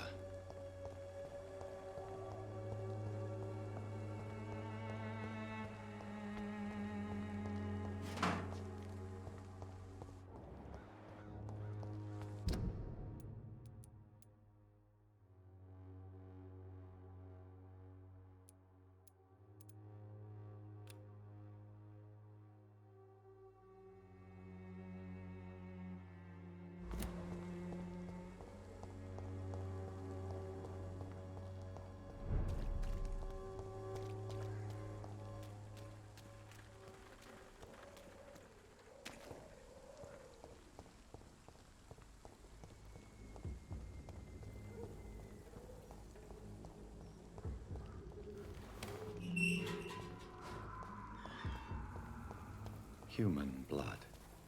Whoever left these marks did so deliberately.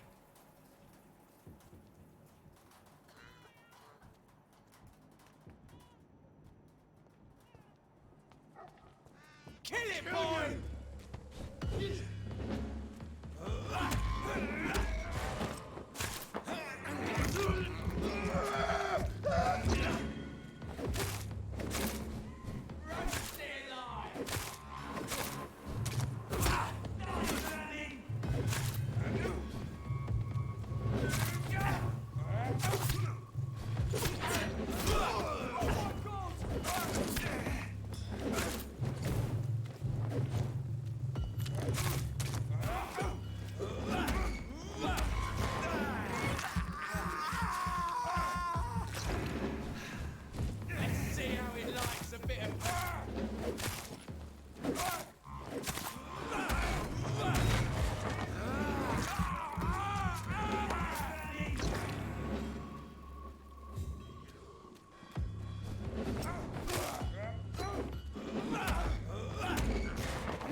Hello again, Mr. Blight. I'm happy to see Mr. Thatcher is safe, for now. I'm eternally grateful, Doctor. We were total strangers and you helped us anyway. Can't thank you enough, sir. Why do you stay here now that Mr. Thatcher's back? It's complicated. Since the war, Oswald's been really nervous with the idea of entering any hospital. And me, I've got my own issues. Can you speak about them? Rats, sir. Even seeing one, they turn me. Just want to run. It's that fear that stopped me from going after Oswald when he left. What can you tell me about the war, Mr. Blight? If you want to speak about it, of course. War was... well, you know, sir. The stench of death everywhere. Your mates lying bleeding in the mud. Just praying to make it through and get home. Bloody nightmare. Did you know Oswald Thatcher before the war? No. We met in the battlefield. I think we're in the same boat to France. We've stuck together ever since. I fought in France, too. I served as a field surgeon, but it was not uncommon to repel an assault, especially at night. Yeah. The first time I was wounded, I had to protect the infirmary from hostiles. Twice. You are always welcome at the Pembroke Hospital. As a former officer, I'll be honored to welcome a fellow veteran. I'm not giving up on bringing Oswald back to the hospital. I just need to convince him that he needs some help. Perhaps he needs to reach that decision by himself. Could you speak to him? He doesn't usually listen to doctors, but perhaps because you've been through it, you can talk him round. What caused your phobia of rats, Newton? It happened last year following an artillery attack. I was trapped for 2 days in a hole under 2 dead soldiers. And there were rats. Go on. They started eating me as soon as I dozed. Gnawing at my ears, my fingers, lips. I couldn't move. Couldn't call for help. I see. No, you don't. You have no idea what it is to wake up buried under bodies. Fucking vermin eating your flesh. Oswald. He found me and saved me. Goodbye, Mr. Blight. Take care of yourself. But no less dangerous. Hello again, Mr. Thatcher. Do you feel any better now? Yes. This neighborhood may stink of dog shit and reek of piss, but to me it smells like the purest mountain air. Mr. Thatcher, do you have a job? No. Since I came back from the war, I spent most of my time and energy just trying to forget. I understand what you mean. I was a soldier too. No. Nobody can truly understand what I've gone through. Why were you locked in that sewer? What happened? I went by the canal after an argument with a friend.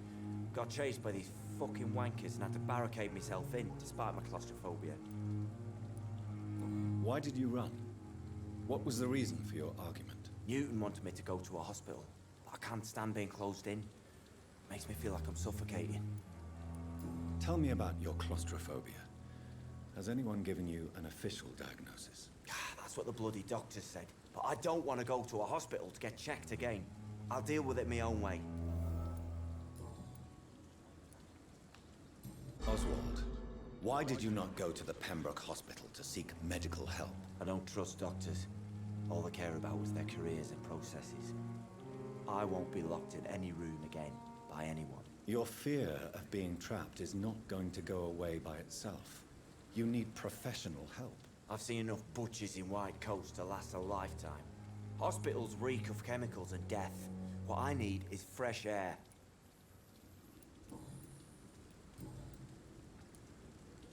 Do you want to talk about why you have this fear of being enclosed, Mr. Thatcher? No, I really don't. An irrational fear like yours is usually rooted in a specific event. Perhaps it would help to talk about it. Well, Doctor, take a guess then, if you're so interested in my case. When I rescued you, you express joy at seeing the sky again. So I'm inclined to believe you were trapped or buried somehow. Maybe during a shelling. Jeez, you're good, Doc. You're really good. Go on, please. Tell me more about it. Newton and I were trapped in a circulation tunnel after an artillery attack. We were buried alive for several days without ever knowing if we'd be found. Oswald, tell me about what happened when you were buried in that tunnel with Newton. It was more than dark. It was black as pitch. Hours seemed like days, and days like months. The terror, the shameful thoughts. Lord have mercy. What you endured was terrifying. It would have completely destroyed weaker men. It did not destroy Newton. Shameful thoughts. Tell me about them. At some point, I don't remember which day, but when I thought we'd never be rescued, that this would be our end, I thought about... Say it, Mr. Thatcher. If you ever want to heal, you have to say it. I thought about what I could do to survive, just for a few more days. I thought about killing Newton. Killing and eating him. The man I fucking love. Tell me about your true feelings for Newton. I love him. I'm not ashamed to say it. He's the best thing that ever happened to me. I can't imagine life without him.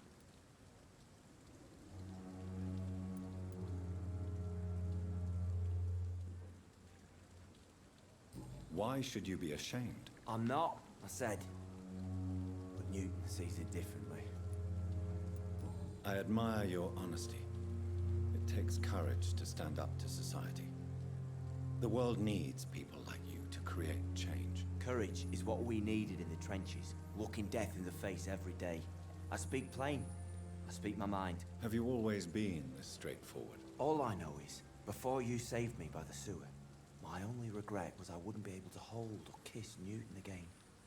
I love him, that's all.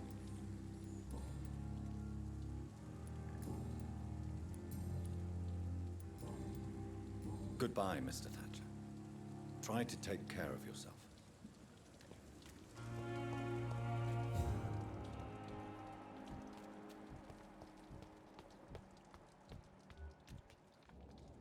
Hello again, Mr. Blight. Good evening, Dr. Reed. You doing your rounds as usual?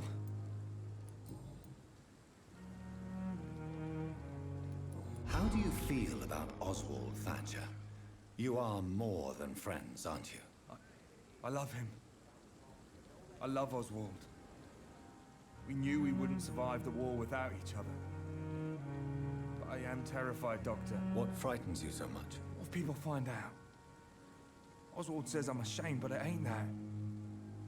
It's more, well, you know, I never thought I'd love a man.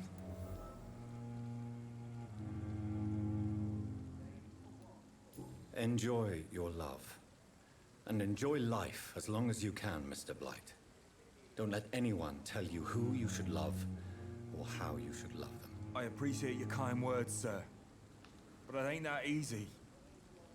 It's all so new to me. You and Oswald were buried alive during the war. Tell me about it. Yeah. It was last summer. A shell hit our trench and we were buried for a week.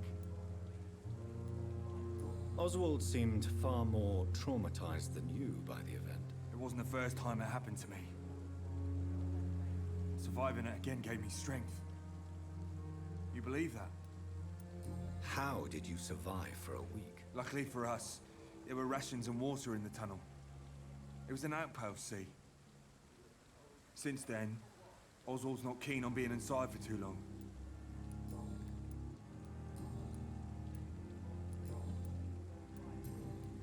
Goodbye, Mr. Blight.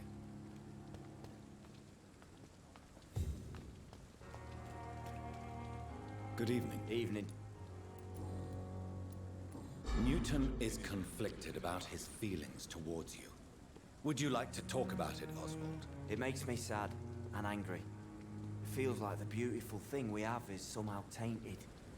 It hurts to see him so lost. His love for you is genuine. I'm certain he wasn't lying to me when he expressed his feelings for you. Newton still has to accept it, knowing he'll be seen as a queer, a fairy, less than a man in those simple-minded bigots' eyes. Though he's more of a man than they'll ever be, so fuck 'em all.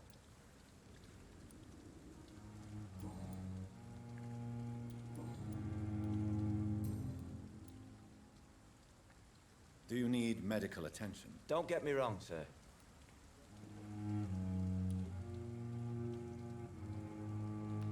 I will see you later. Goodbye,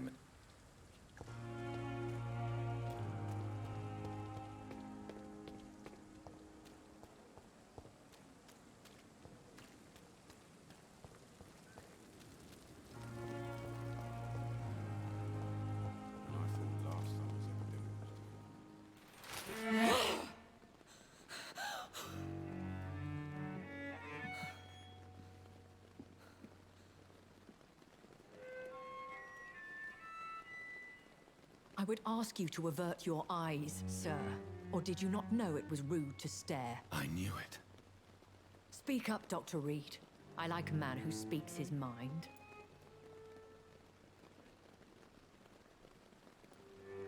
Hiding your true appetites behind a facade of compassion.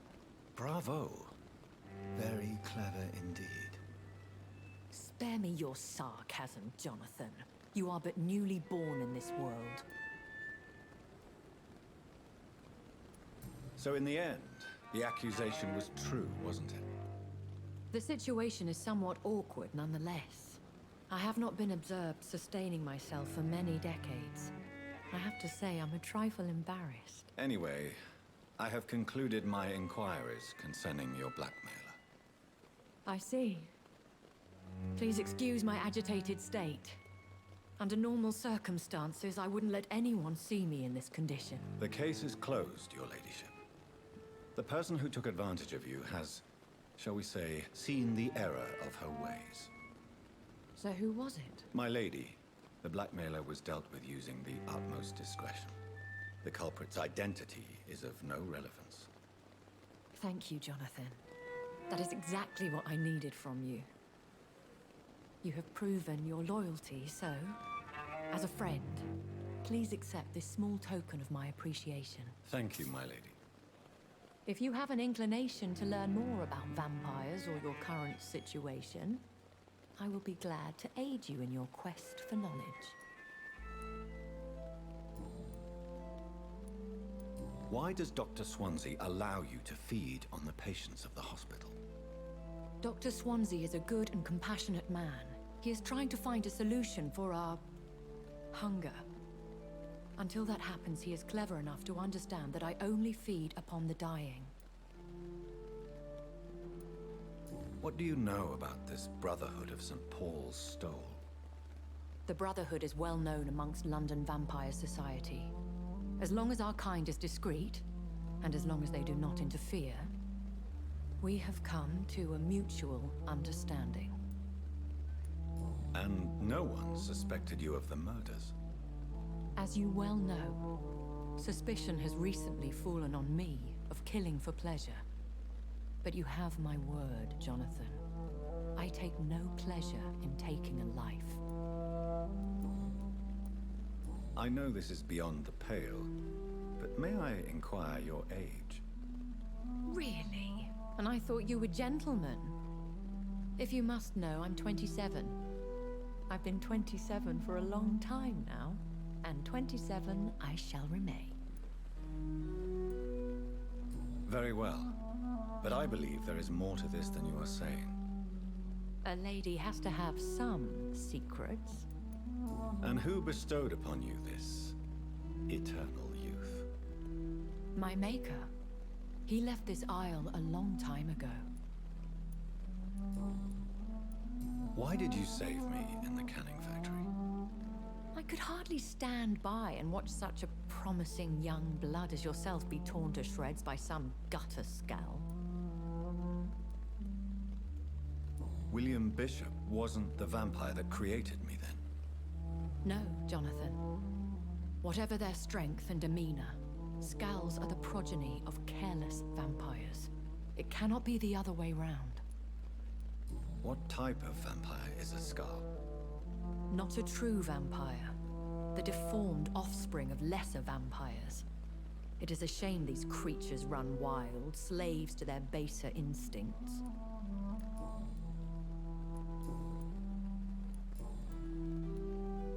I've been away from London and England for 3 years. This isn't the city I remember. Things have gone from bad to worse here, Jonathan. I've lived in this city for a long time, and I've never seen it like this.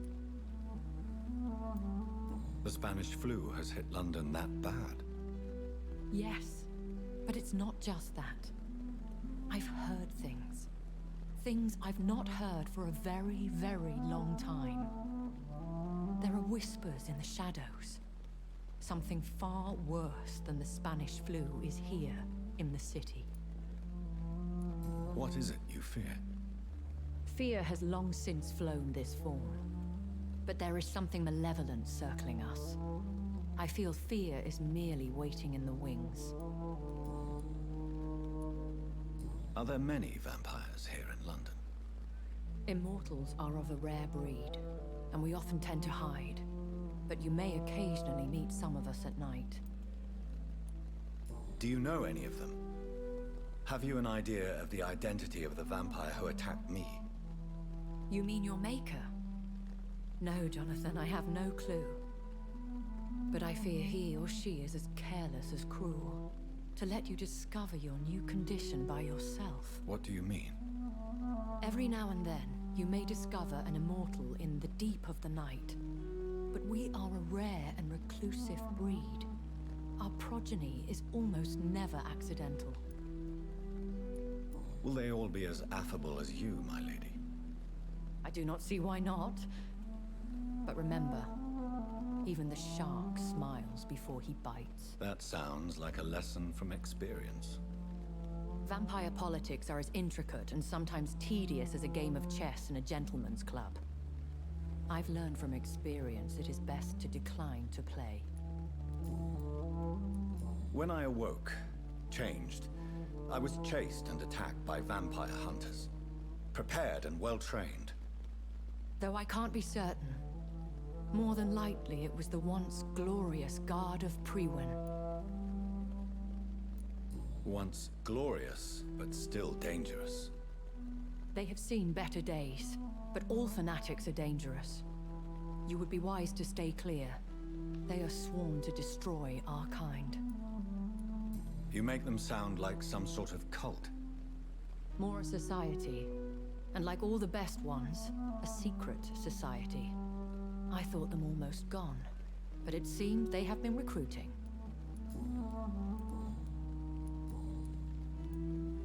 I've been hearing a voice talking in my head. Is this some kind of insanity? It feels like the voice of the vampire that created me. Hush. Tell no one this. It would be unwise to talk of such things amongst British immortals.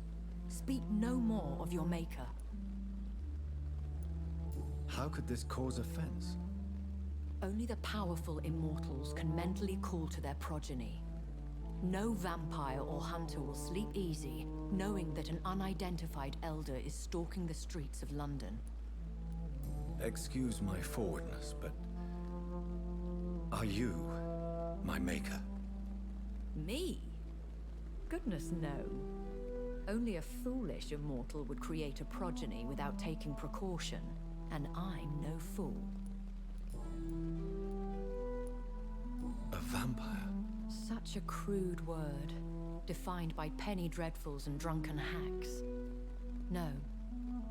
You are now an Ekon, and that you shall remain. So we are Ekons. How can I identify us amongst other vampires? How to put it? All Ekon are vampires, but all vampires are not Ekon. We are but a branch of the immortal tree. Are you an Ekon too? Yes, I am. We are the closest thing to what man refers to as vampires. Forget what you think you know about us. I don't understand. Why was I created and then left for dead? That is a question only the one who made you can answer. It's not normal practice. I doubt even if you find him, he will answer you, considering how cruelly he treated you. So me being a vampire could have been a mistake. I very much doubt it, Jonathan. Contrary to the legends, it is not as simple to make another vampire by just biting someone. I'd like to avoid creating another vampire by mistake anyway. Tell me, how is it done? The process is dangerous. It could even kill your potential progeny.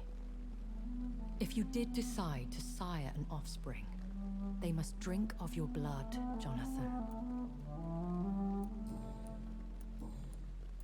I bid you farewell, for now, my lady. I must quickly analyze the blood I took from Nurse Crane's patient. And I thought last summer's epidemic was different.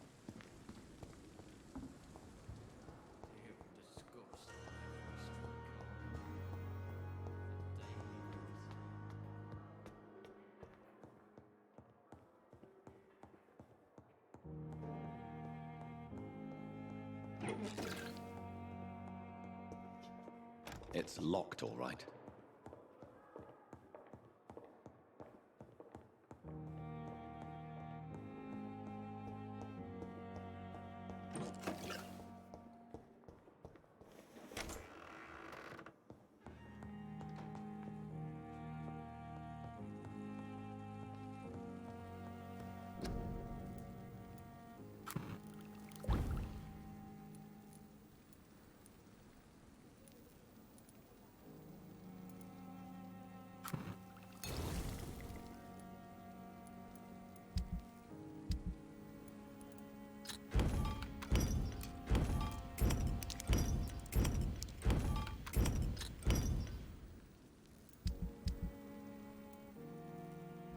Razvan Vasily was infected by Spanish flu, but also has the highly unstable blood of the Scowls.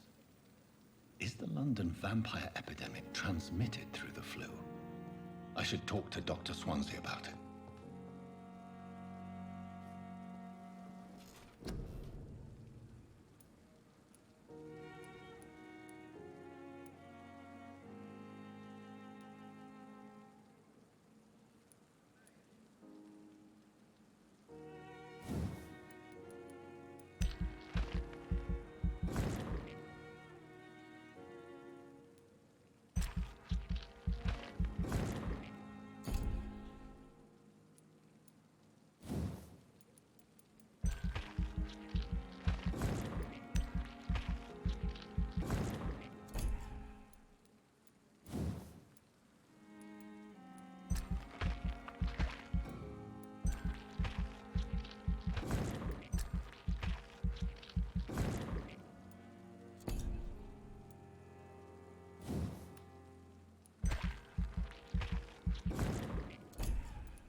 Evening, Edgar.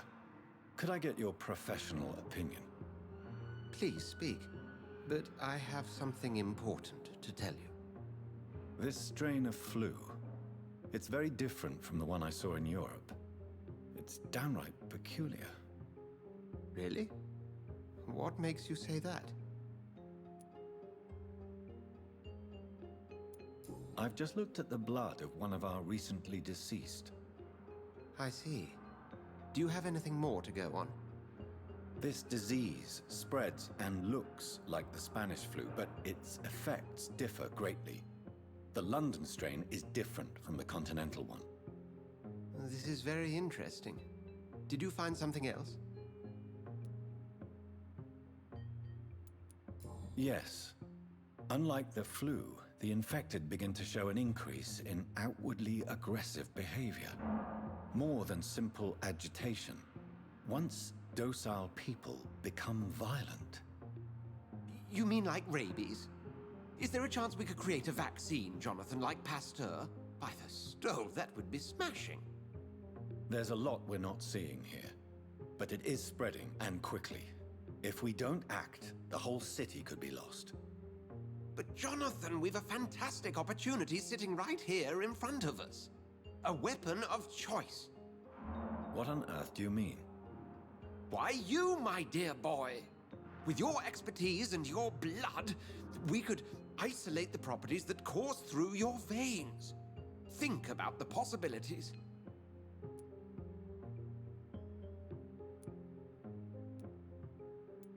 I admit it did occur to me.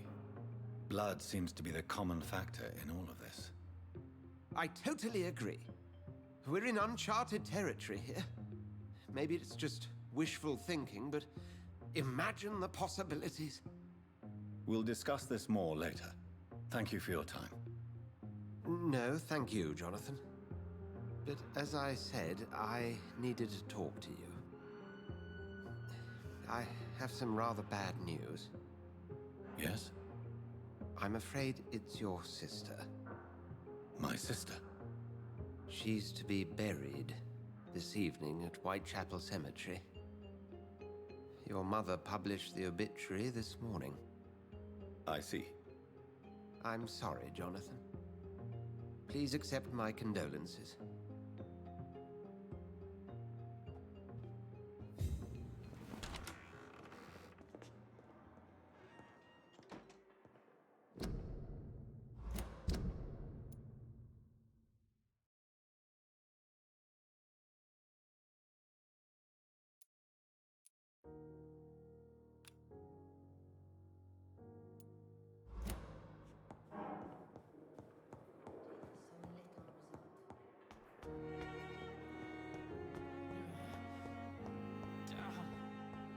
The pain. It's here again. Good evening, Mr. Evening.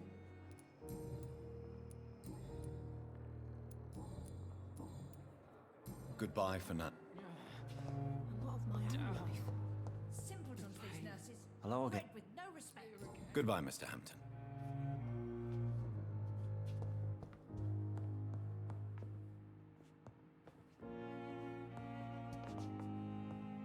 Someone's poached my blanket. Oh, the cold. Good evening, Nurse Hawkins. Good evening, Doc.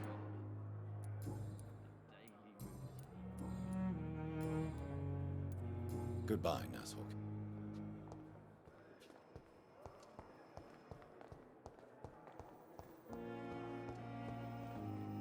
Good evening, Miss Howcroft. I need blood, Doc.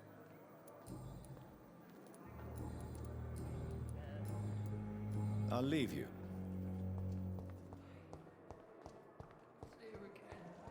I never thought I would have to attend my murdered sister's funeral. Mary, I can't forgive myself. I'll find the truth about what happened to us. I swear.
It's locked.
There's one of them!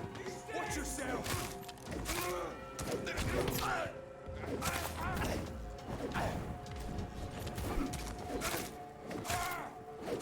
Watch it!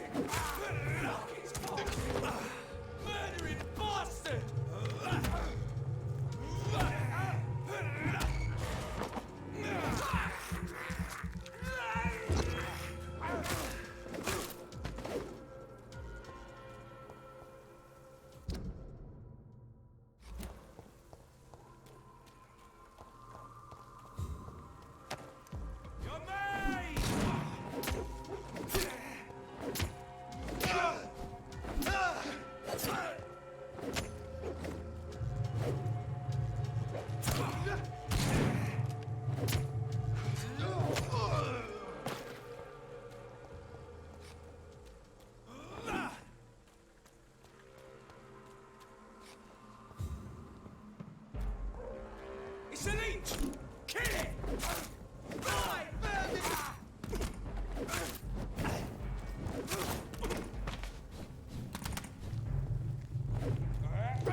if I have the strength.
Since I can't reveal myself to my mother now, I must find a discreet spot to attend the ceremony.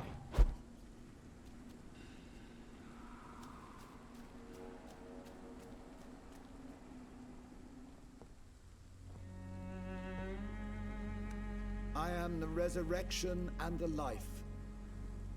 He that believeth in me, though he were dead, yet shall he live. And whosoever liveth and believeth in me shall never die. We commend unto thy hands of mercy, most merciful Father, the soul of our sister departed, and we commit her body to the ground. Earth to earth, ashes to ashes, dust to dust.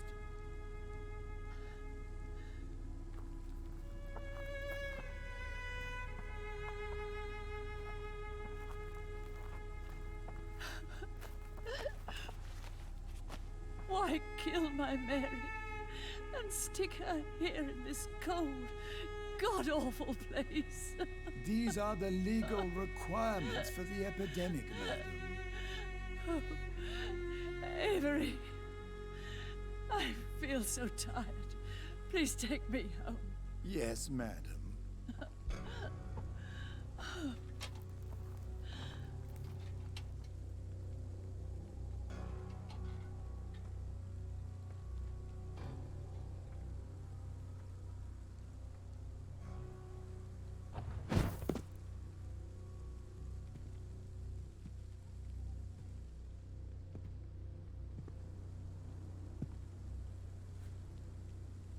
Oh, Mary. What have I done?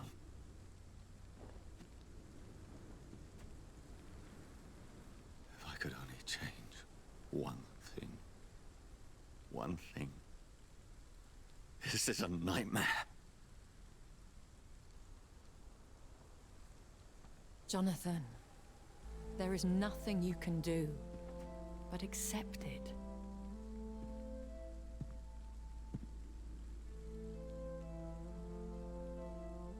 What brings you here? I thought you could use the company. I am so sorry for your loss, Jonathan.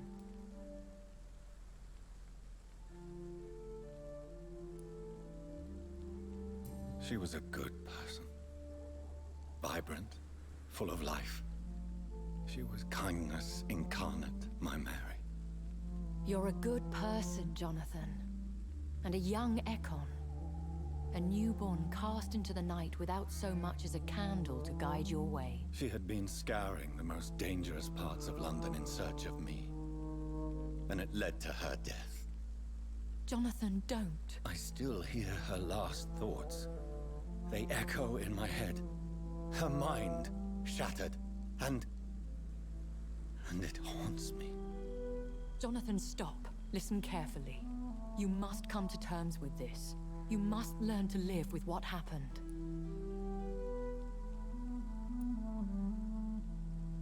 How is it possible? Tell me.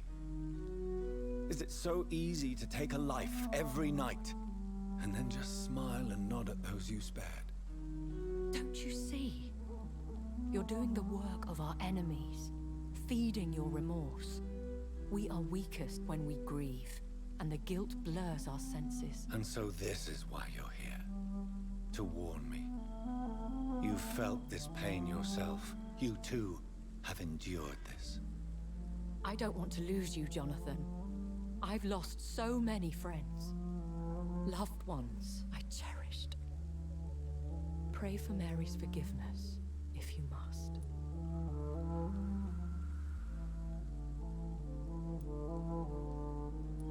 I'm not a religious man. You should know that. This is not about you forgiving yourself. This is for her. This is you telling Mary how sorry you are. What should I do then? St. Mary's Church is not far from here. Go there and make your peace. Find the solace you need. My lady wants me to confess. No, Jonathan. It's you who wants to confess, I think.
It's locked.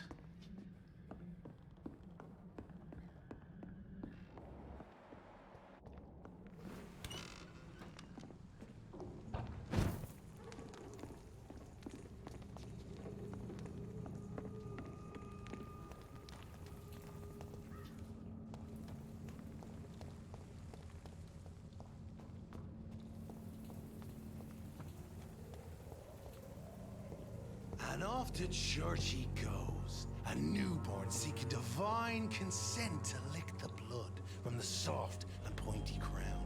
Who are you? Make yourself known. Newborn, you reek of guilt and pointless compassion.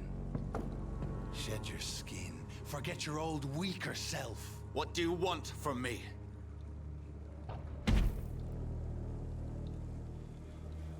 Ascalon does not approve of lone wolves who bring unwanted eyes to our pastures. So your name is Ascalon?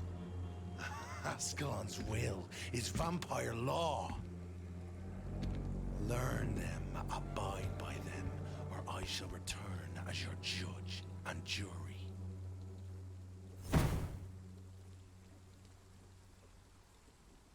These immortals try my patience with their plans and unsolicited counsel.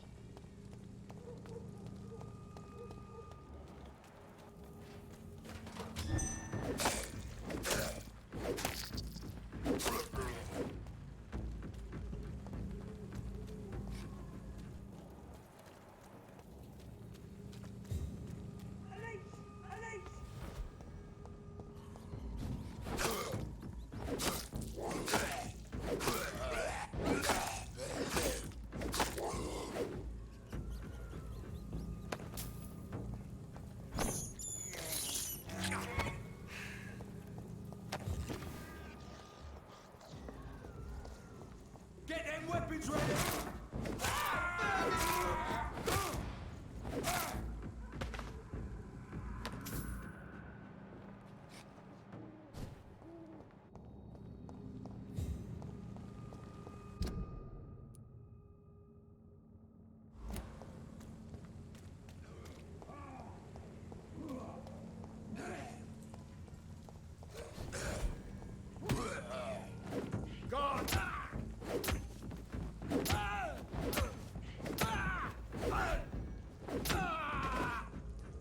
This man stunned me with his faith. His crucifix. This is not good news.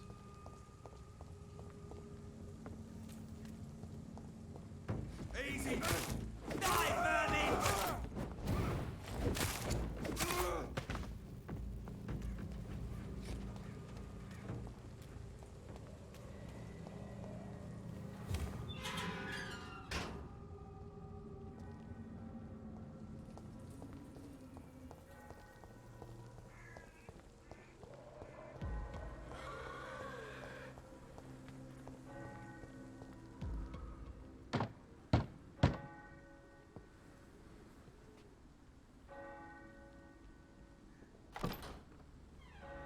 Yes? What is it that you want? I'm sorry to disturb you at such a late hour. No worries, my son. I'm still quite awake, having just returned from a funeral. Yes, I know. I've forgotten what I wanted. I don't know.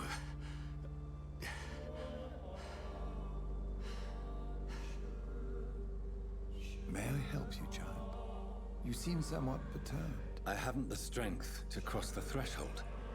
I wish to pray, to cleanse my soul. The church is shut by order of the bishop.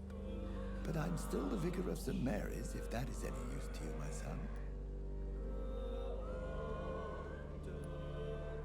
You seem to me a good soul, Vicar.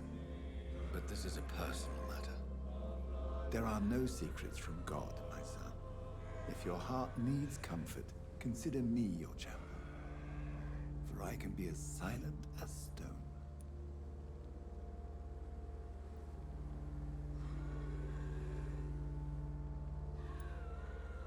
I've told you once, this is a private concern. Your eyes burn with rage, yet I see the pain that lies beyond. I am here to lighten the burden of all God's creatures.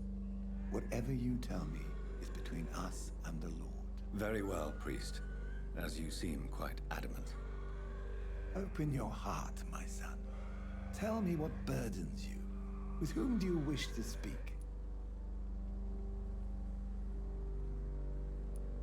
She was my sister. You seem so troubled by the loss of this girl. What happened to her?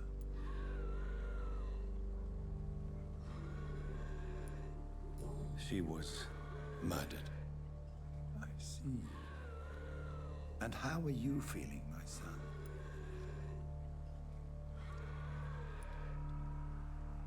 She died because of me. How do you think I feel? I have a final question for you, my son. This is of the utmost importance. Ask your question, Vicar. What words would you like to say to your poor sister? I killed you. There's no excuse. My dear Mary, forgive me. You have been heard, my son, and your burden will lighten if your words are sincere. Go in peace now, and live your life in the way she would have wanted.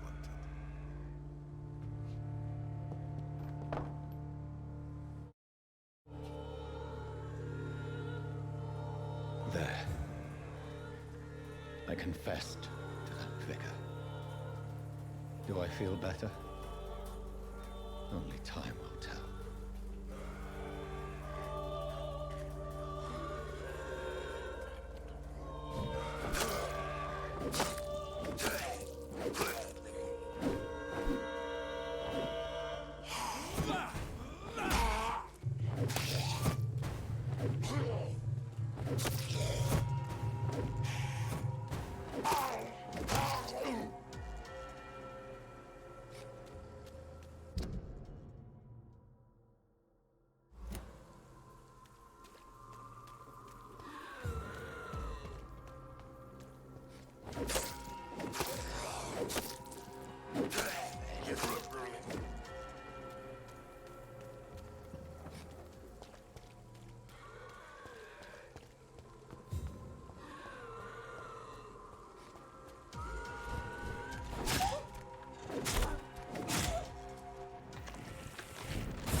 You. I remember you.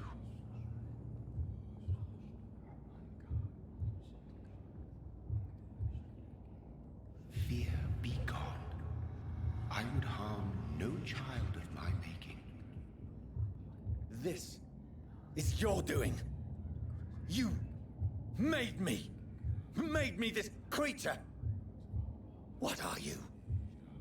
I am the land. You are our champion.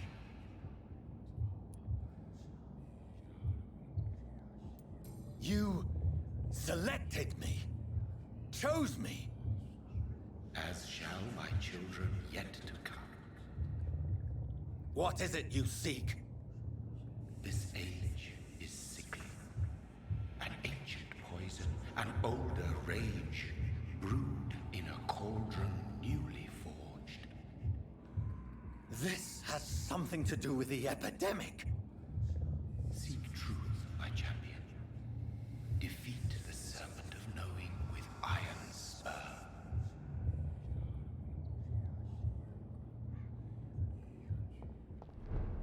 I've had enough of others making decisions for me, pretending to know how I should feel or behave. So the vampire who made me is some sort of disembodied entity. The flower's dying. It needs water.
Good evening, Nurse Hawkins. Good evening, Dr. Reed. Do you need medical help? I'm afraid I've... Not under my watch. Thank you. Goodbye, Nurse Hawkins. Good evening, Nurse Brannigan. Good evening, Doctor. What can you That Mr. Hampton killed Miss Jones in her room, then ran away. And did you see all this? No, I was working. Where is Miss Jones's body? I don't know. Did you see Sean Hampton leave the hospital? I think I saw a silhouette Do you require... I will be fine. Nurse. I'll try, Dr. Reed.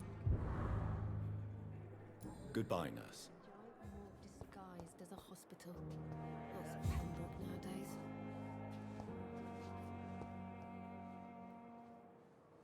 Good evening, Miss Howcroft. How are you? I need blood, Doctor. Do you require my services, Miss Howcroft? I have no need.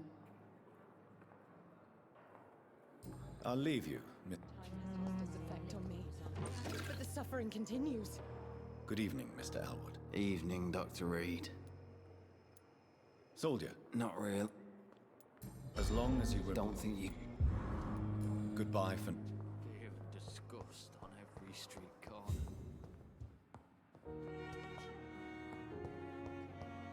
That's Pembroke nowadays.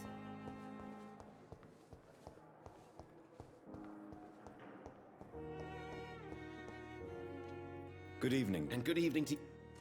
Do you need my... You don't have to worry about me. Goodbye, Dr.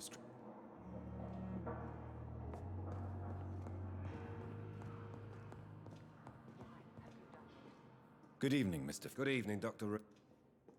Is there any... Really? Unfortunately. Goodbye for now, Miss... Good evening, Doc. Do you require... Do you know? Despite... Well, at least... Goodbye, Mrs. Goswick. Good evening. I'm okay. This hospital seems to be... But in the circumstances... I have to go now, sir. But don't... Good evening, sir. Doctor. You always knew the words to calm the children.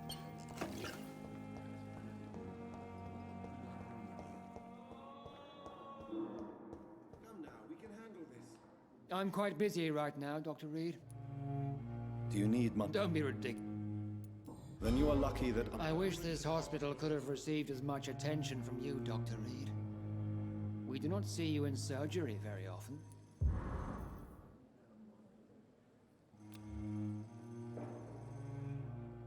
Thank you for your time. We'll talk later.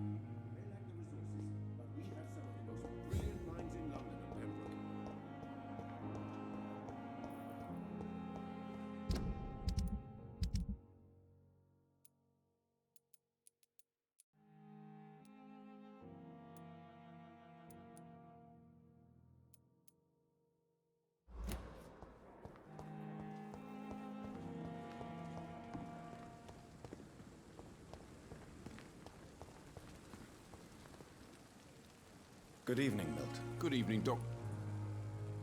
Do you need any... I'm afraid I... I'll see you later. Yeah. Goodbye, Milton.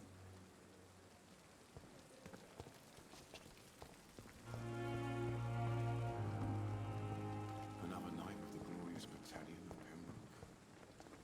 Jonathan, my sincere condolences for... Your kindness. Is there anything you require?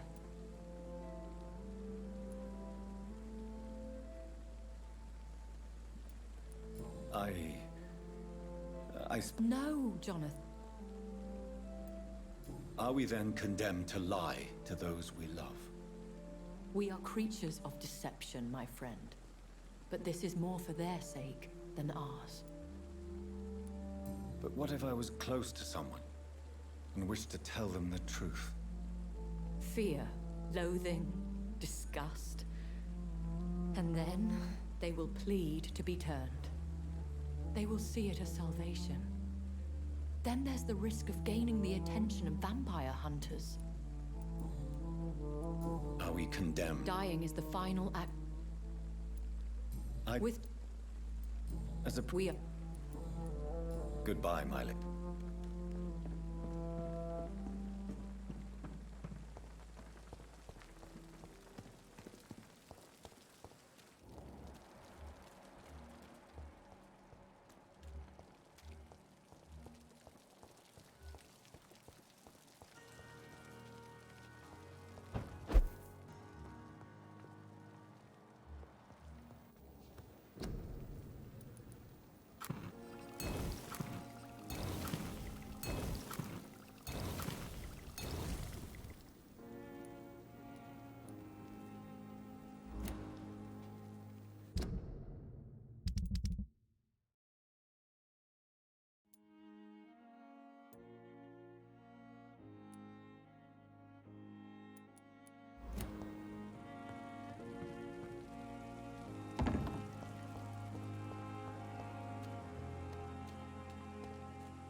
Good evening, Milton. Good evening, Doctor. Do you need any medical help, Milton? I'm afraid. Our job brings us into contact. That's easy. Goodbye, Milton. The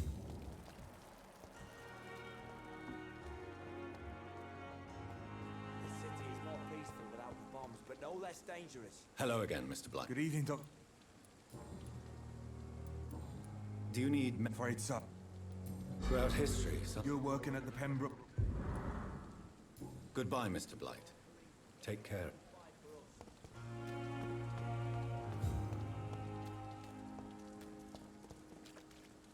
Good evening. Evening, Doc. Do you need Don't get me wrong. I'm certain you have. It is true. Goodbye, Mr. Thapp.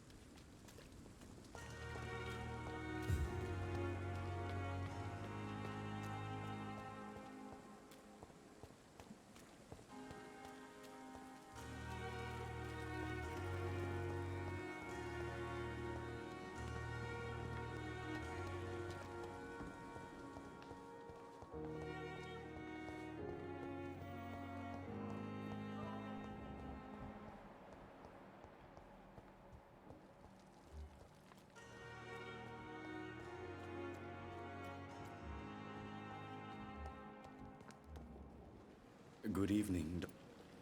Do you need medical attention? Well, the prox... Don't take too many risks with your... And that is... Goodbye, Mr. Tomorrow, more bodies will arrive and then we can sadly depart.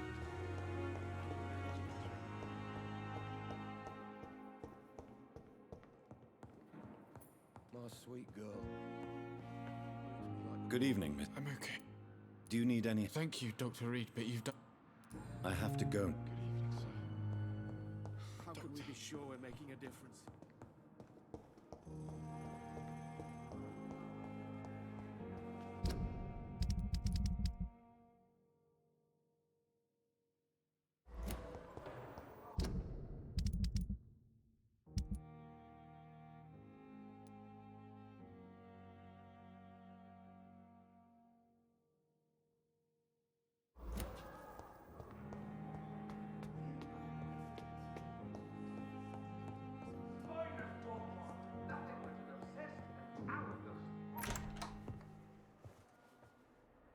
God protect us. You've got a leech in the hospital. Yes, my hospital. My mission is to heal while you go about warring. You've set the table for a snake. I wonder why there's venom in your food. I'm growing tired of your song. You're a woodsman, McCullum, not a doctor. Return to your hunt. Remember, I've a good nose for machinations. I can flare the scent at a mile. You can't hide from the guard. Leave him, Jonathan. This is sacred ground. Neutral territory. And I just had the carpet cleaned.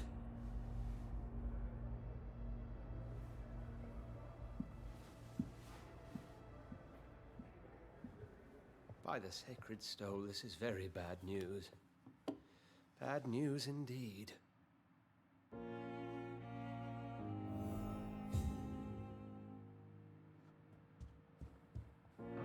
What happened? The hospital has been attacked. We have injured patients, at least one dead and several missing. This has spiraled out of control.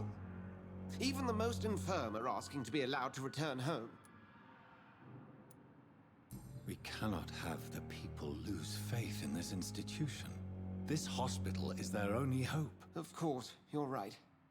But we cannot afford a public scandal. It would ruin us. We must restore order, and quickly. You mentioned a dead patient. Who is he? She, Jonathan. She was Miss Harriet Jones. I found her room like a slaughterhouse. Blood everywhere. The duty nurse is taking care of the mess.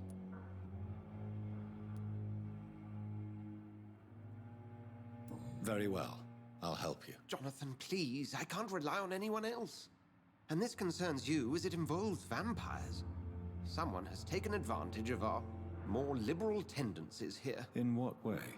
Jonathan, I may turn my head when you or her ladyship indulge, but I will not allow this place to become a nest for street feeders. Please then, tell me. Sean Hampton, the man we thought we'd saved at the docks. It seems he was infected after all. So Hampton became more beast than man. Exactly. And now Guard of Prewen suspects the hospital of vampire activity. Do you realize what that could mean for us? Rest assured, I will protect you and your staff. McCullum is a fanatic. The Guard will stop at nothing. You don't know what they're capable of, Jonathan. Very well. Since I brought Mr. Hampton here, I will put an end to this.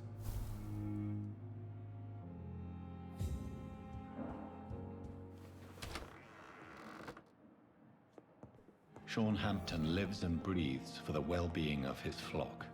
There's no other place he would go but the docks.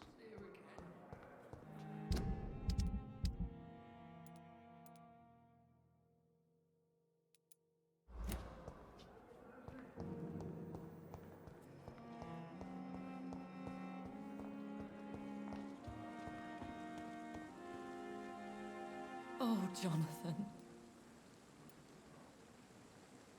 Yes, and I'm afraid I'm at least partially responsible. The man, the Scowl, I brought him here. Jonathan, how could you say such a thing? Forgive me if I feel despondent, for there seems to be no end to the suffering and death that surrounds us. I'm always here for you, Jonathan. What do you know of Ascalon? I was threatened by a creature, a vampire in Whitechapel, stating I had to obey the law of conduct. What more can you tell me about him? He was bigger than a man. Huge, in fact. He seemed to radiate violence. I thought he was going to tear me apart. Then he vanished. Fergal, the executioner of Ascalon. You were fortunate he was not after you, but rather out doing his master's bidding. What is Ascalon? The Ascalon Club are the most powerful vampires in Britain and exert tremendous influence. Take my advice and stay well away. I have experienced a certain difficulty when faced with holy symbols or trying to enter religious buildings. Have you? Now that's quite a question. I don't know why, but yes, it has happened to me. Is this a sign? The hand of God in action? Are we repellent unto heaven? I don't have the answers, Jonathan. But I believe superstition and magic is just fact awaiting the lens of science. Aren't you frightened? Very little scares me, my dear.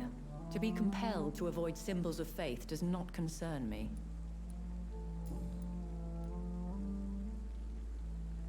Have you embraced this woman? Like the other patient, this Mr. Renfield? Her name was Amelia. And no, I did not kill her. Temptation surrounds us. Over the years, Yes. Thank you, my lady.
under control, more or less.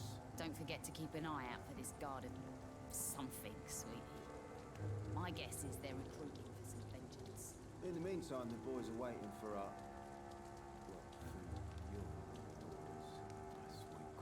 I hope the rumors about Clay are true. Otherwise... Good evening, miss. I am Dr. Reed. May I ask you a few questions? Who are you? What do you want? As I just told you, I'm a doctor. From the Pembroke Hospital, actually. The Pembroke Hospital, you say? I don't have any money for you leeches. I'm not here for charity, Miss... Miss Edwina Cox. So what do you want then? Fancy buying something from me, maybe?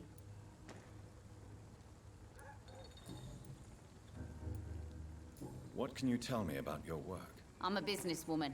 I buy and sell things, and I send my wet boot boys after anyone who don't play nice with me. Gang member and shopkeeper. Can't be easy running double shifts. If you're interested, I may find use of a doctor who can freely walk across the city, you know. You're quite blunt, aren't you? I like people who know what they want and say what they think. This is a time of great opportunity for those ready to embrace their destiny. I'm not interested in a career in the criminal underworld, Miss Cox. Fair enough. Stay away from us then, if you don't want to get hurt or worse. Since my return from the war, I don't feel that concerned by threats, knives, or even bullets, if you must know. That's exactly what that stupid trade unionist claimed after he attacked one of us. Booth and I reminded him a bullet beats words every time.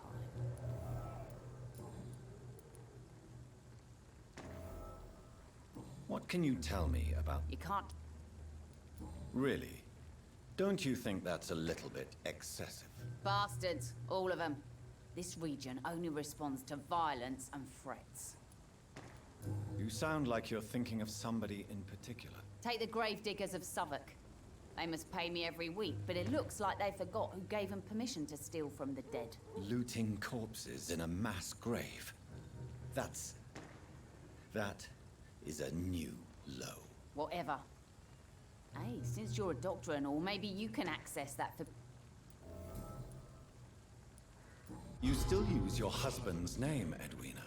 Why is that? Why shouldn't I? He may be a bloody bastard, but I'm still his wife, and his name means something round here. Are you aware of what happened to him? Yes. I'm sure he fought till the end and looked death in the eyes. The boys will mourn him.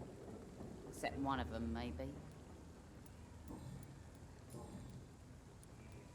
Tell me about the man you and Booth killed, Edwina. The bastard killed one of us and received retribution. There's nothing else to say. And your conscience is clear. You kill without hesitation. Violence is an efficient tool, Dr. Reed, when used properly. So you decide who lives and who dies, just like that? Yes, Doctor. Just like that. I'm not saying it's fair. I'm saying it's my way of dealing with troublemakers. What happened exactly? I don't know, and I don't care. One of ours was killed by that communist bastard, but he didn't brag for long. So you have no idea what really happened, but you executed him anyway. No one messes with the wet boot boys, Doctor. This is our territory, and this is our law. I'm looking for Mr. Sean Hampton. Do you know where I could find him? The sad saint? I heard he was mugged or something. Yes, he was. But he left hospital recently. You don't say. Well, I suppose it's good news for the homeless and the useless. Ask them, they must know something. Goodbye, Miss Cox.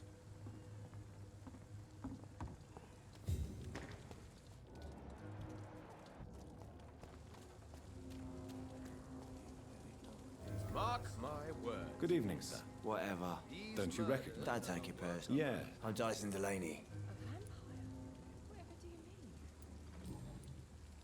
What do you do for a living, Mr. Delaney? I drink.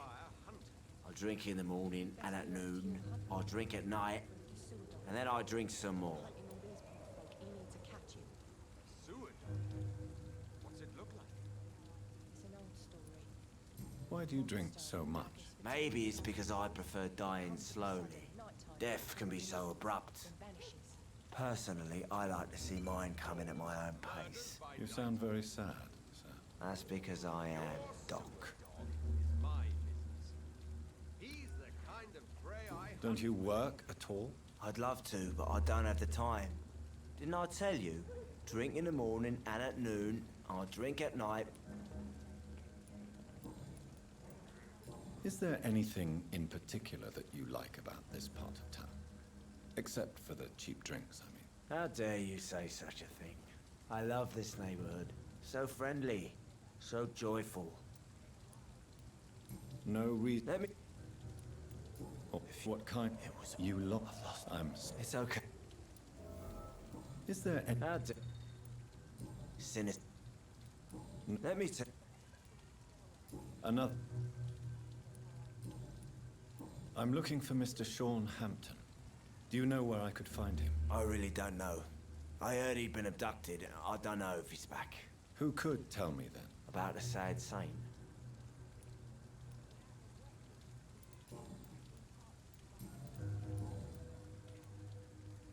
Surely you must have had dreams. Sure. Son? No. Do you No. I'm still in. Do you... No. Do I...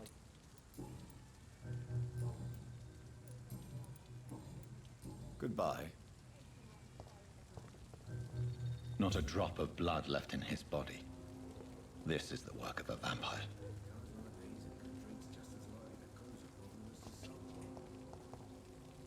Good evening, sir. Have you witnessed any suspicious activity or strange events recently? And what do you define as a strange event? More to the point, who are you? My name is Ichabod Throgmorton, vampire hunter extraordinaire and warden of the East End. A vampire hunter? Really? I know what you're thinking. I'm just another lunatic howling at the moon, but I'm not. The bloodsuckers exist, and they're close. Mr. Throgmorton, I'm Dr. Jonathan Reed. I'd like to hear more about these vampires you're hunting. A man of science? Well, I'll be glad to enlighten you. I'm looking for Sean Hampton. Can you help me, Mr. Throgmorton? The sad saint? He should be at his night asylum at this hour, but I cannot tell you how to find it, sorry. Really? Why is that? It's nothing personal, Doctor. I'm sure your intentions are good, but people who sleep there, they have plenty of reasons to hide. I could make you tell me, but I respect your refusal. You really believe Sean is a saint, don't you? All I will say is this. Gossip has it that when he was a child, he was molested. By a priest of all people. Funny thing is, though, it only strengthened his faith. Maybe at least you can tell me who could help me find him. Tell you what, go and chat with Tom Watts. He's a bartender and good judge of character. If he talks to you, then it's fine by me.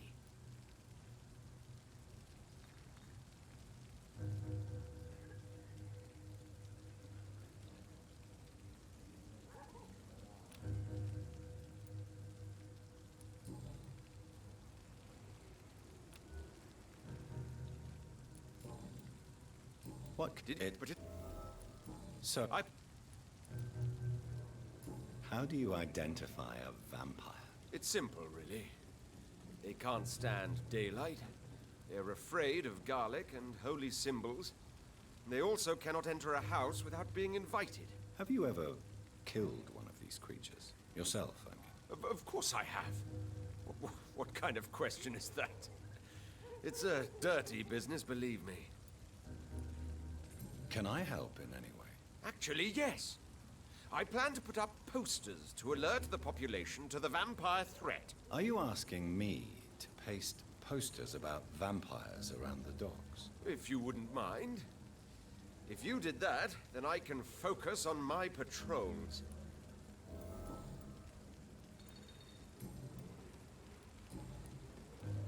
Have you heard of the Guard of Priwen? Of course. They're dedicated hunters. A little militant for my taste, but They do let anyone join. Were you ever tempted to join the Guard yourself? I did think about it, but I'm more of a silent hunter. They're more of a sanitary militia. So you hunt alone? That sounds risky. Vampires are just like every other predator. They hunt when they're hungry and follow certain patterns. It's just a matter of observation and patience.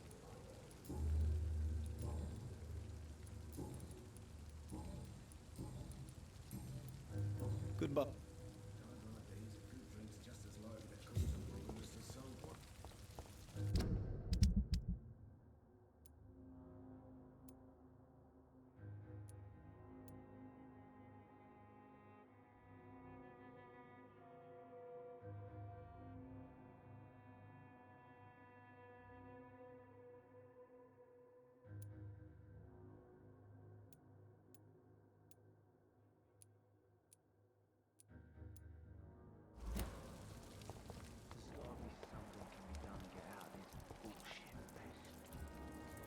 Good evening, Mr. What? Inebriation aside, do you need medical help? Yes. I feel sicker than usual these days.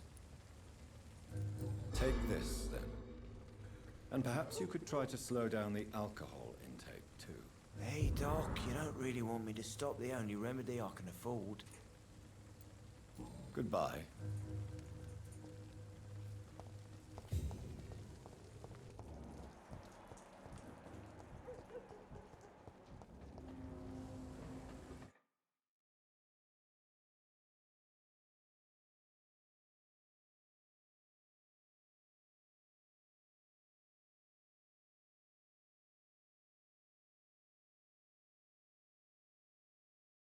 Good evening, sir. Good evening. Why must it always be a good evening? I was just being polite. I'm Dr. Reed. I'd like to ask you some questions, if I may. Don't like questions. Or doctors. And the name is Seymour Fishburne, if you must know.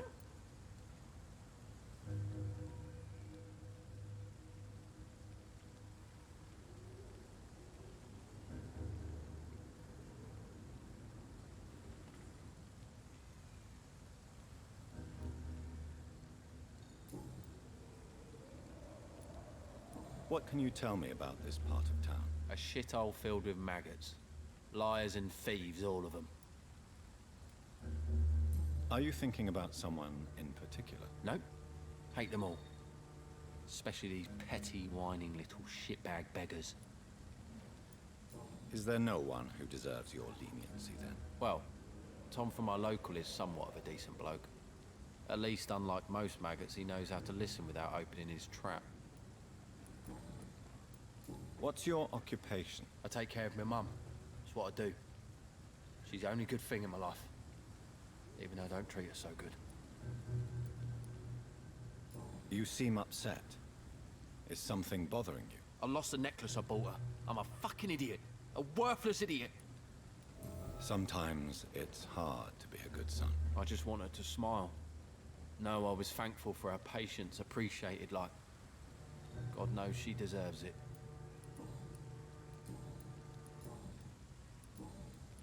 Any chance you can help me find Sean Hampton? The sad saint.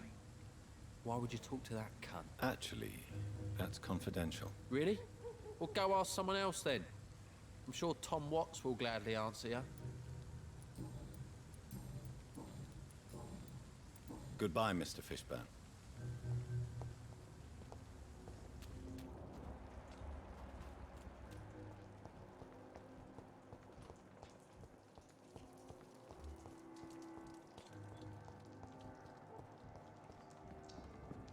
Hello, boy. Hello. Good evening. Did I scare you? You have nothing to fear from me. No, it's just that people prefer to avoid me. Well, I won't. I'm a doctor. My name is Rufus, sir. Rufus Kingsbury. What can you It's all about staying out of trouble. But since most people prefer to avoid me, it's pretty easy. Why do people avoid you? They call me Rufus the Curse. Around here, I'm a bit of a bad luck charm. Have you ever thought about leaving? Where else would I go? At least I know these streets and some people around here. This is my city, for better or worse. What do you do around here, Rufus? I listen to the news on the docks, sir. Do you have a job? It's hard to work. What do people say about this place? Things have been tense between the wet boot boys and the communists. Are you alone? I don't have any. My parents are dead. So you have no home? You're sleeping rough? No. I mean, yes. I live on the streets. I have no home. This city has abandoned so many of its children. It's tragic. I've known worse. I'm not all alone. I have Mrs. Fishburne. She's been very kind to me. Why do you think she's so considerate? I can't say, sir. I guess she's a good soul. Do you know a man who lives in this part of town? A man named Sean Hampton. I'm looking for him. Sorry, sir. I don't know a lot of folks around here. Most prefer to avoid me. Thanks for the tip. You might... So long, Rufus.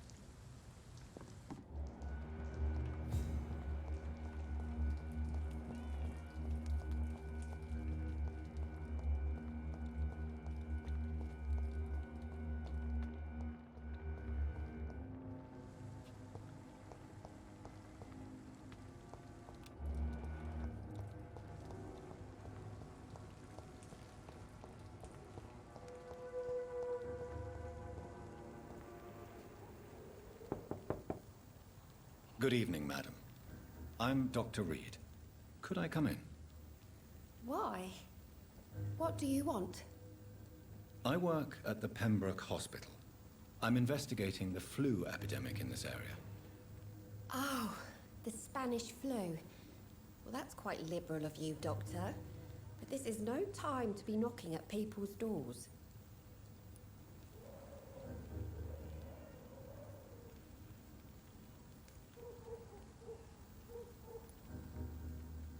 The disease takes away the good people too, madam.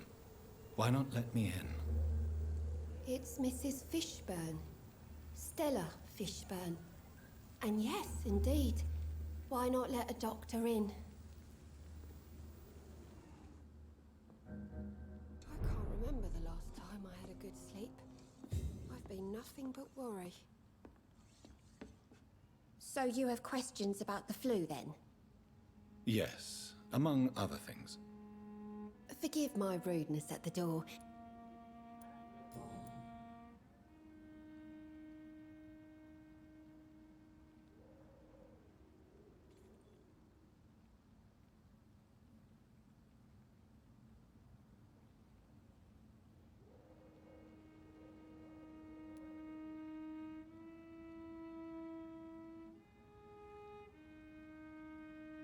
How is life around here? Life has always been hard in the East End. But it's everywhere nowadays. Do you... Don't know? Violence has... And self... May I ask... Since my husband died, I worked at the Dawson Rope Factory, but it closed before the war. Did your husband... Oh no. My Jack was a docker. How do you pay the rent? My Seymour works at the docks, just like his dad. He's very attached to the house he grew up in. It's not always easy. The orphan that regards you as a mother. Please tell me about him, Stella. You mean Rufus? I wish I could do even more for the poor boy. Most people are so selfish. But you're not. Years may have passed, but I haven't forgotten how it feels to go through days with nothing but an empty stomach.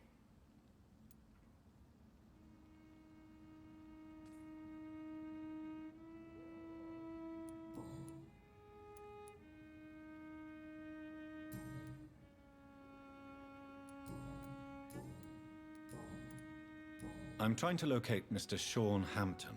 Do you know where he could be? You talking about the one everyone calls the Sad Saint? The very same, Miss Fishburne. I'm sorry. I don't know where his shelter is. Goodbye, Miss Fish.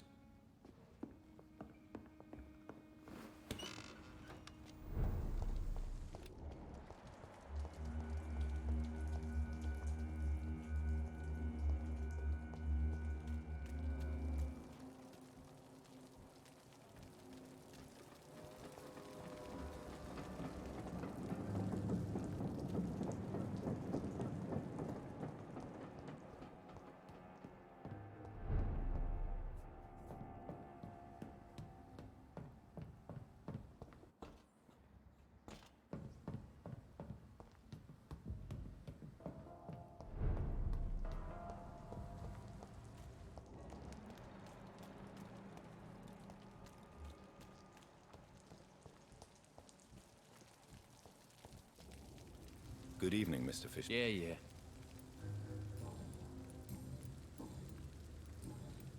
Do you recall? I don't. And is it your purposes? Goodbye.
Good evening, sir. Who the fuck are you? Don't you see I'm busy here? Dr. Jonathan Reed. Ah, some fancy gentleman with... So you won't tell me your name, then? The name is Booth Digby.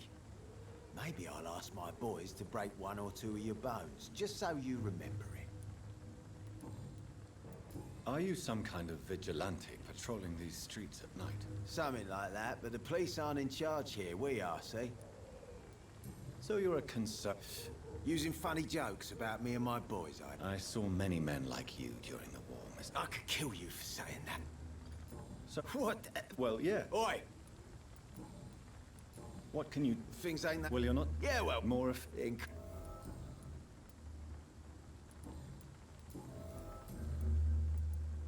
Tell me about the man you killed, Booth. What happened? One of us had been killed, so we had to retaliate. That's the whole story.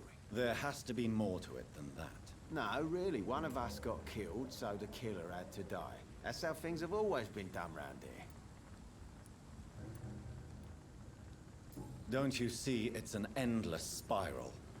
One day, it will be you who'll be stabbed, or shot, or worse. That's what my sweet Edwina always says, that one day I'll get it too.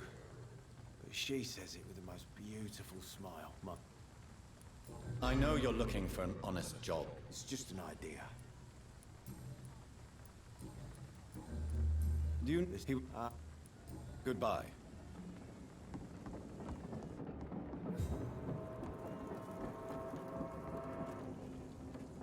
Good evening. Hello again.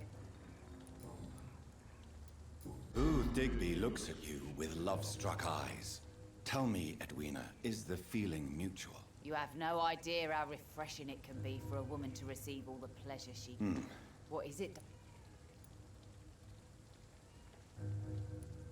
I believe you manipulated Booth Digby to get everything you wanted from him, both inside and outside the bedroom. So you're just like any other couple. Yeah, we're so ordinary that I'd put a bullet in his head if he ever cheated on me. Goodbye, Miss.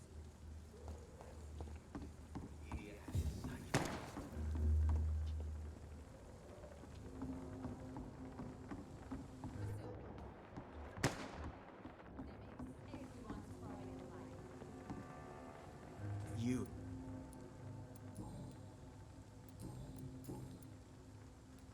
Do you know Edwina suspects you to be unfaithful? Edwina's the one who asked to be called Mrs. Cox, even though Clay hadn't touched her for such a long time. You have not answered my question. She's a passionate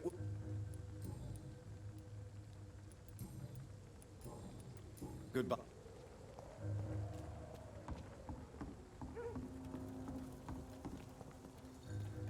Good evening, Miss Cox. Hello again. Goodbye, Miss.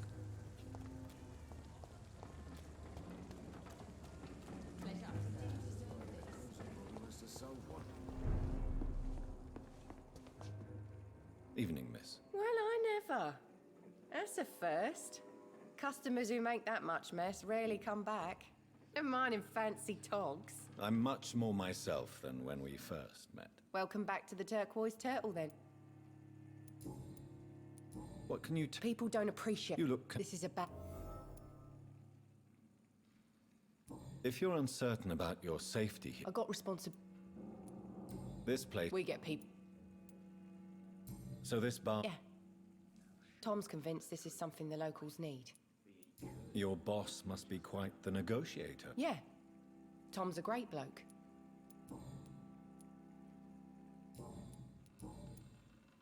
Excuse my curiosity, but where exactly are you from, miss? Something bothering you? What, my name? Or my complexion? I'm sorry. Nosy. If that's true... You better... Why not... We respect... Goodbye, Miss Cavendish.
Evening. Evening, Mr.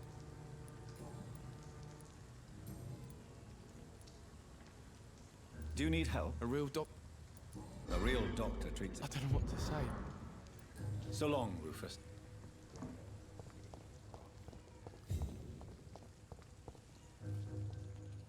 Good evening, Mr. Fishburne.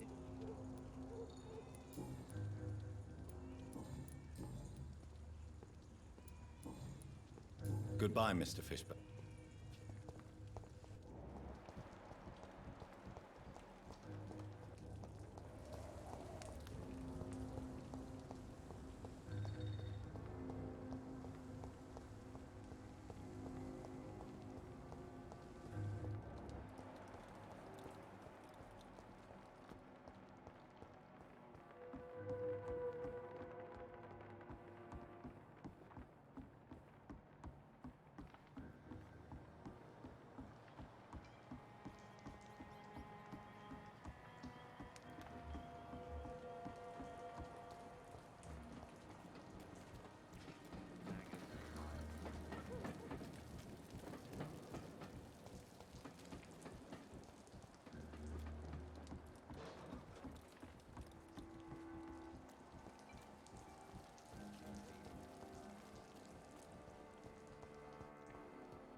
You won't get me here!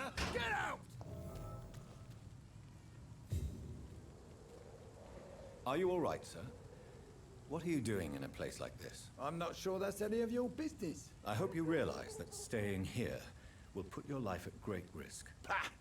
I'm not afraid of these guards of Priwen, or whatever these thugs call themselves.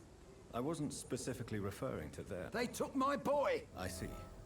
But as I said, your life is at risk if... Well, this part of...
There is a name engraved under the blood on the back of the case. Jack Gillingham. Maybe I should return this watch to his family.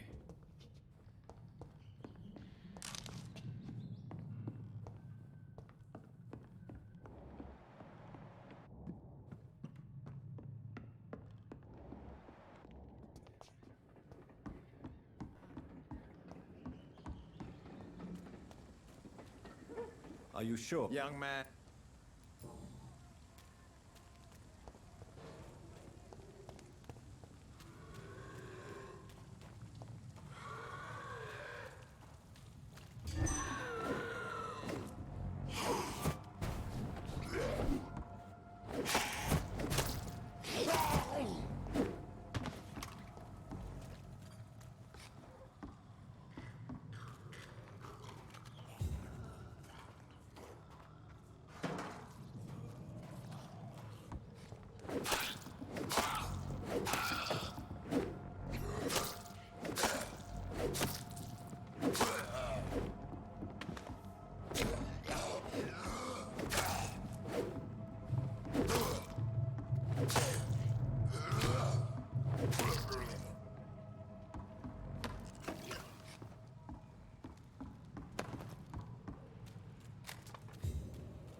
Sorry, sir. Look at it! Vicious bugger!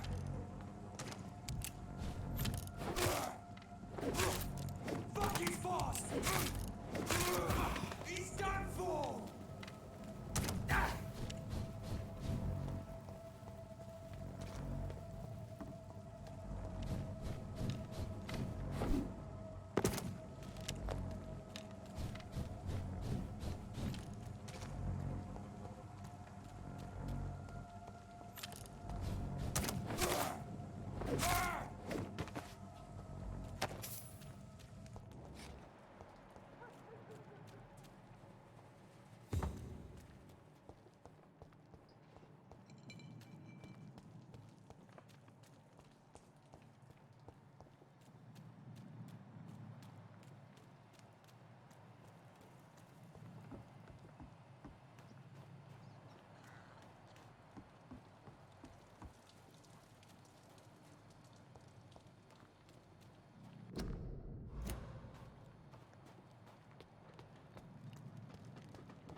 It's a leech! Bloody leech! He's dead!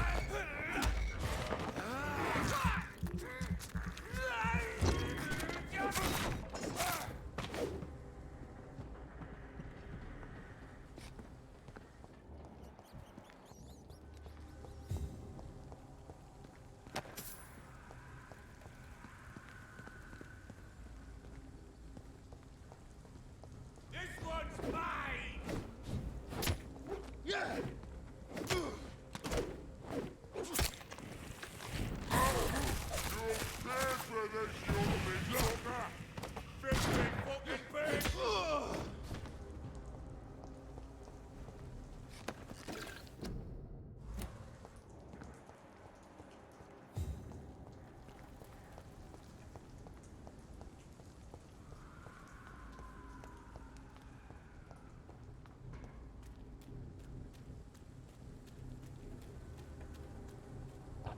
this place.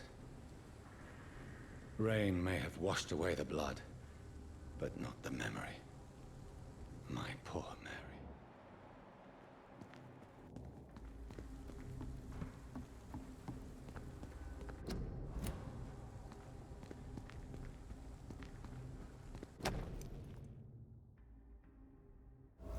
This is my watch. Damn grave robbers.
Burn it, boys!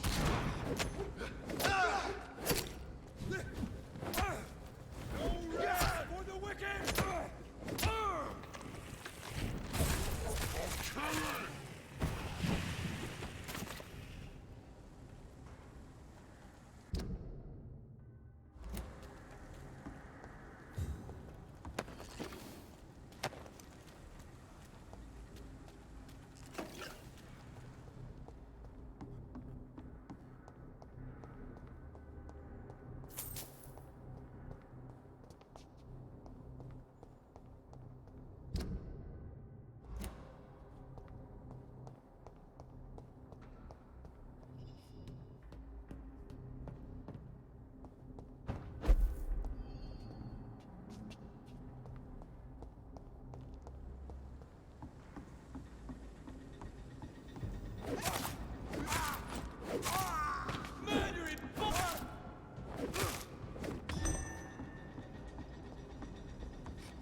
Yes. The place has changed since the explosion, but it was definitely here. I should find some way to pay my respects.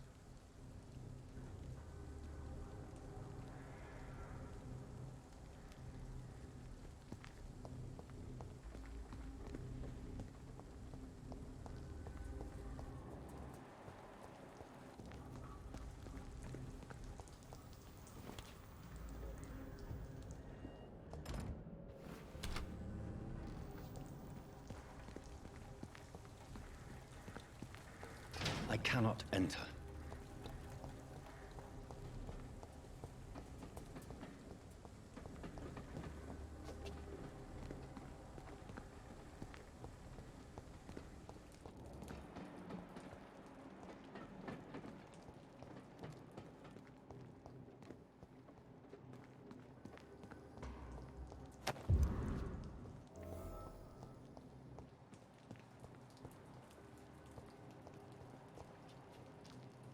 May all who suffered from this tragedy find or rest in peace.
It's locked, all right.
Seems like the guard of Prewen is on Sean Hampton's trail.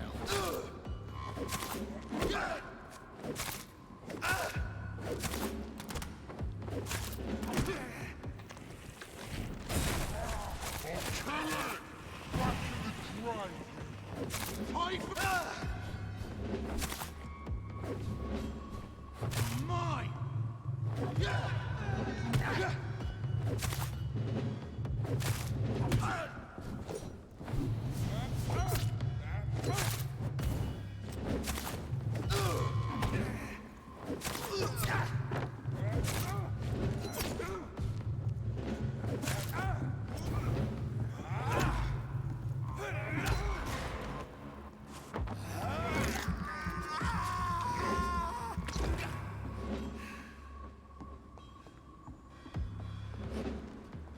The wounds on this corpse are deep, the result of rabid rage.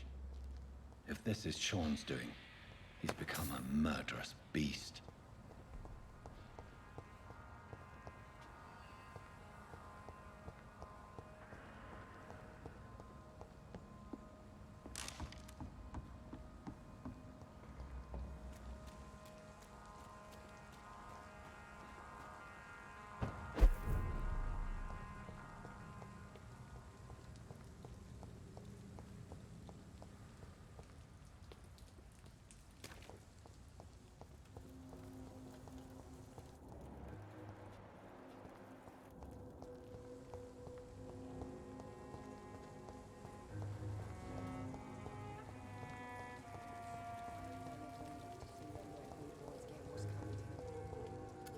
Good evening, Mr. Delaney. What?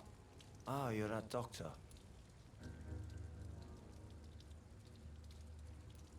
I found the location of the explosion, Mr. Really? It's nothing, really. What? No. You're the man who hid that bomb. I don't want to talk about it. Leave me alone. I sense your guilt, Dyson. I still believe our fight was just. A killing.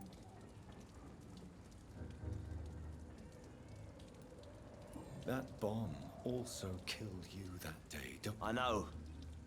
Maybe I deserve judgment. I want you to remember the bomb, Dyson. No. Why use a bomb? The Dawson and Dawson ammunitions factory. A symbol of violence. The victims. They were not the target. I spent so much time figuring out a...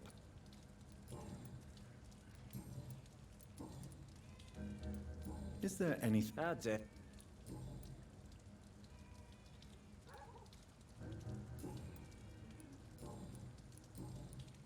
Goodbye.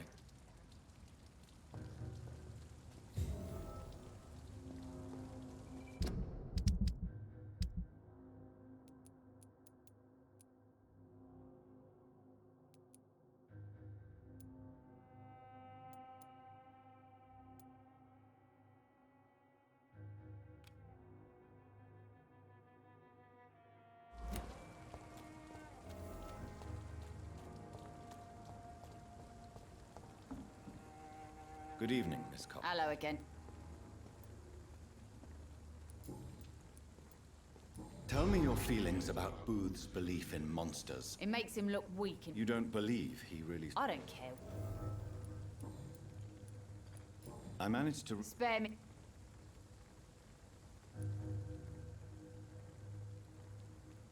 I'm afraid... Bastards. I'm not sure they'll have any successor. Maybe I'll send my boys there to loot the dead. I wish your boys...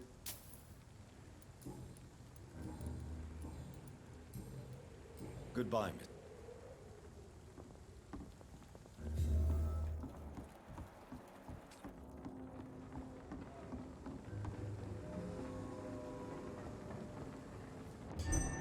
I must look of you again. What? I know. They are. I know. I saw. Tell me what you saw. It was a few years ago. Clay Cox was still the boss then. Go on. Do you know what... It was all eyes and long teeth, but I couldn't see his face. I shot at it. You could have imagined. No, Doctor. Are your friends mocking you? Even if we need.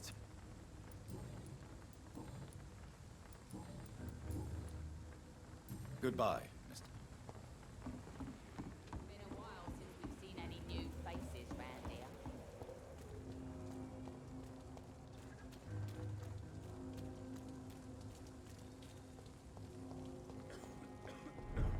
Are they stupid or something? long ago, this I've never even been to India.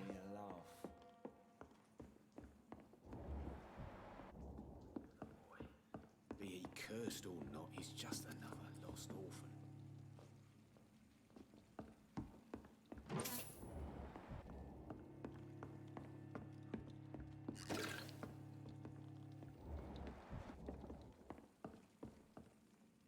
Good evening. Good evening, sir. You remember me then? Of course I do. Thank you for your hospitality. I'm still Tom Watts.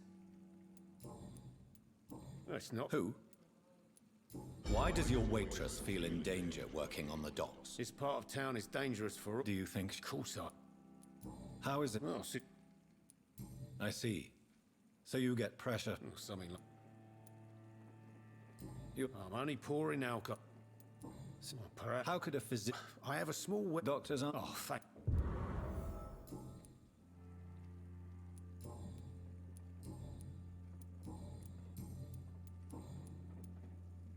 Tom? I heard the sad... Oh, but... Please. Oh, I don't know. The Where is it? It's in a... Goodbye, Mr. Watt.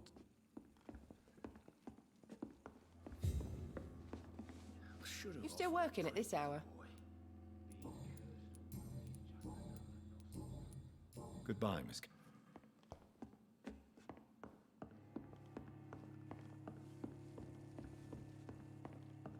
It's locked.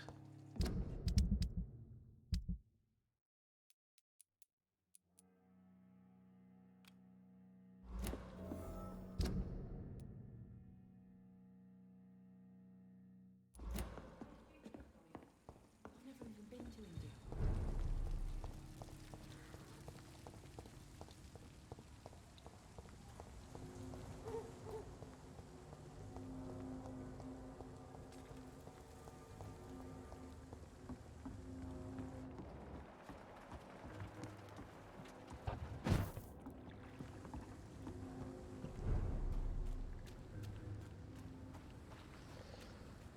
See them? Ah! He's dead! Cross! He's dead!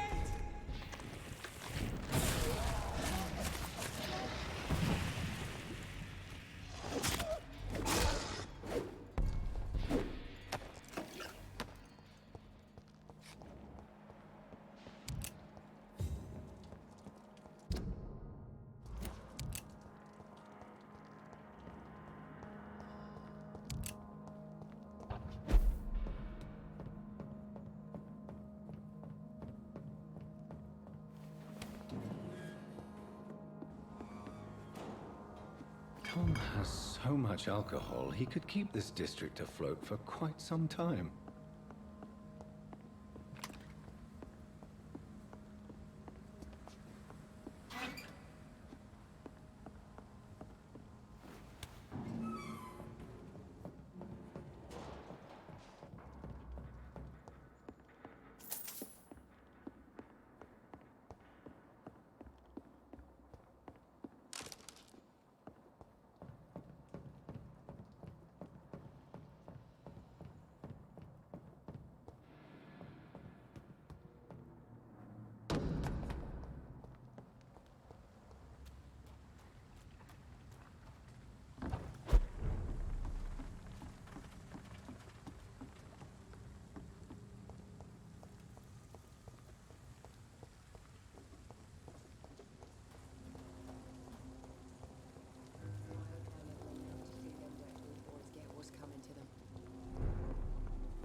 Welcome back, Doc.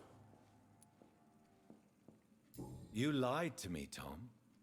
Your warehouse wasn't empty. It was inhabited with armed vigilantes. I'm sorry, Dr. Reed, but I thought those Prewen guards would be willing to let someone like you pass without trouble. That was devious of you, Tom. I apologize, Doctor. Here is your booze. I hope it will appeal.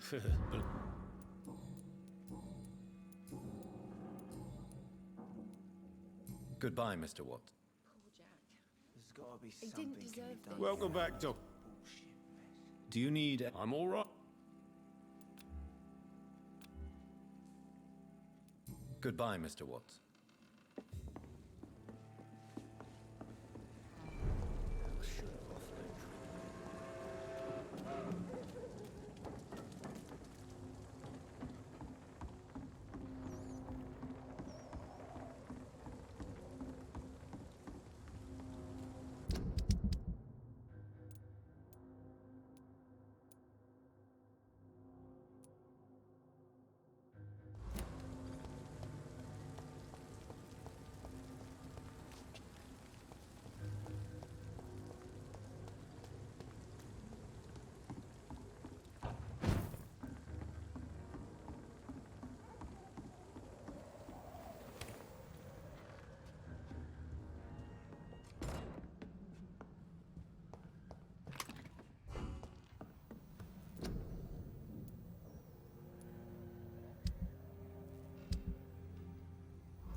Gotta be something can be done to get out of this bullshit mess. No? Good evening. What?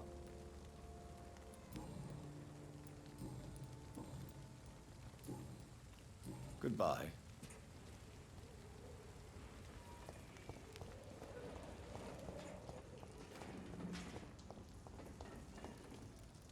Evening, Ruth. Evening, Mr.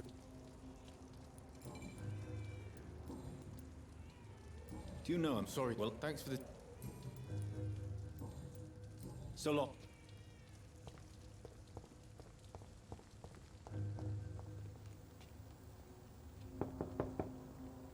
Good evening, Mrs. Fishburne. May I... Of course. Best grow eyes in the back of that head, sir. What can I do?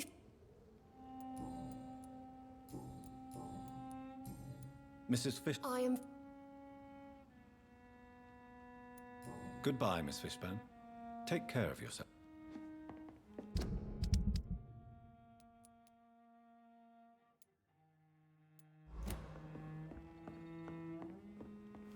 Please don't stay too long, sir.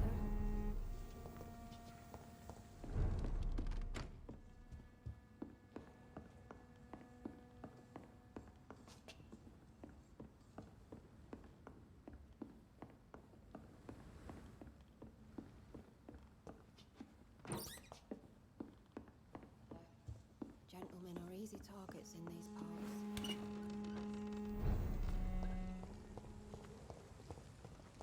I cannot enter.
Return to the shadow.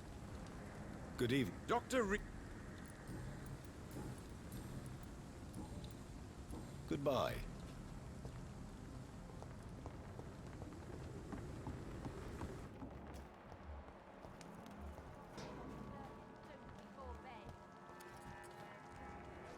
Good evening, miss. I'm Dr. Jonathan Reed. Good evening, sir. My name is Giselle Paxton. Have we met before? No, but I just need to look... That's quite... Sir? May I... Cold. What can you... Tell it. Oh.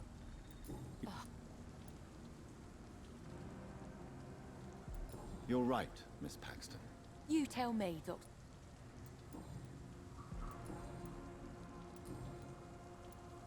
You... Those... Is what really happened? I drank too. I'm looking for... What is it you want? Does he owe you money? Well, I'll leave... I...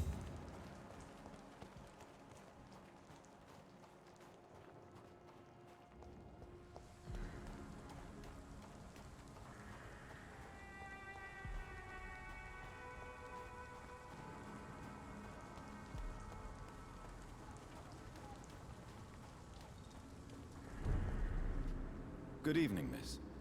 I'm Dr. Jonathan Reed. A fancy doctor lurking at night, but... And what about... You want... Miss... What... It's... What can you tell... It may be a... You... No. We're What? glad to...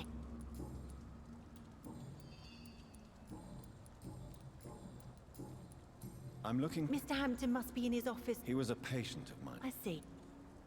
Goodbye, Miss Pack.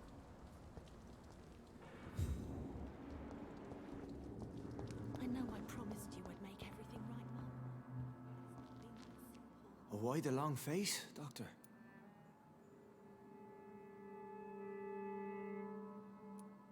It looks like we both have changed a lot. I must confess, it saddens me, Sean. Put your faith in the Lord, Doctor. He has a plan for all of us. We may not always see it, but he does. Since you left Pembroke, the amount of blood that has been shed, it's hard to believe you, Sean. Ask what you will. As the Lord is my shepherd, I will not speak a lie to you. Aren't you a... We are blessed, Doctor. Can't you see it?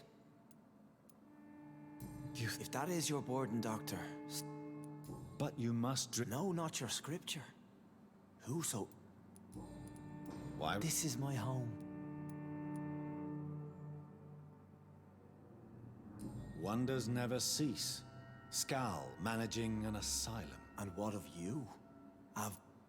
And what about William... Alas, poor William. Why did you... Killed old Harriet? You must be... So you claim Miss Jones' death was not by your hand, nor the other incidents at Pembroke? Though Harriet was an angry, spiteful woman... But you were close to her. Of course. But People have been murdered. Have a little... How do you plan... Take this key of the old sewers. The end... Very well. I'll be here when you return. If you still think I'm a threat, then...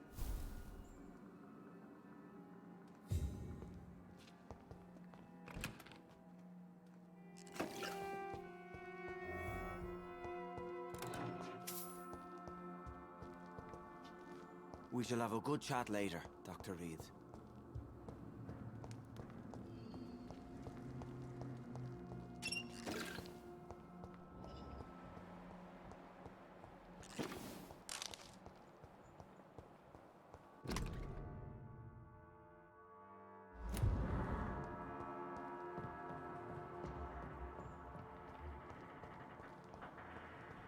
Sean knows something about him.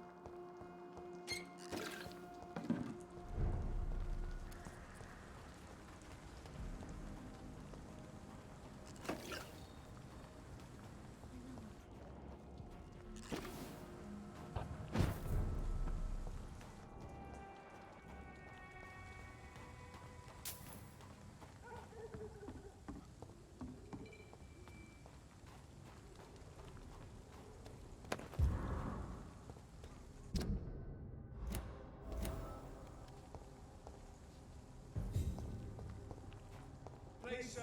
Can't let you through.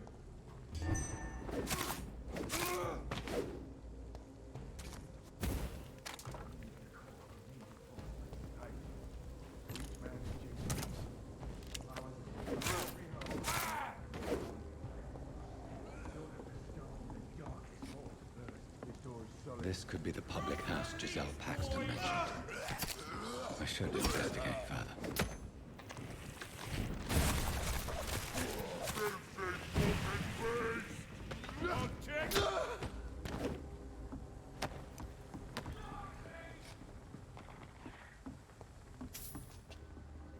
Giselle's stolen money. Priwen has some unethical ways of financing their war.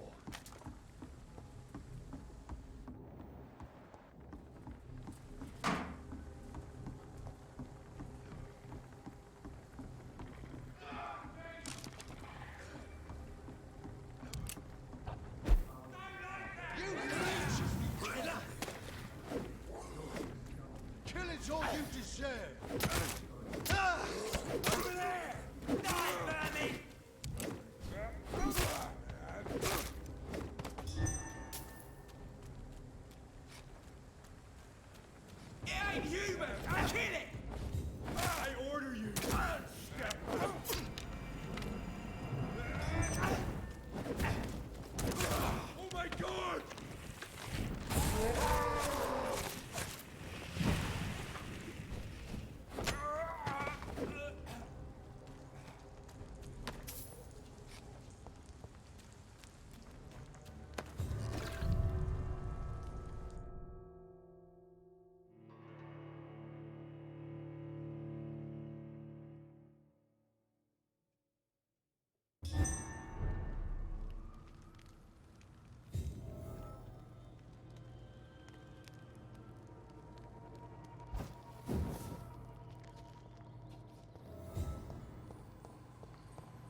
It's locked.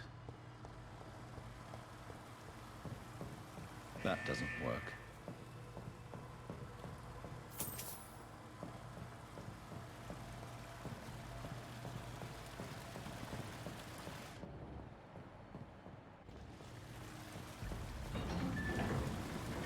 So that's it. These wheels control the water level.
These maggots have escaped the wrath of Ascalon for too long. It is time to purge the sewers of their filth. You again. The one they call the sewer dog. Hold your tongue, newborn, or I'll crush you like a maggot. You've let the beast consume you. Finally! A touch of lucidity. You shall learn to respect the laws of Ascalon!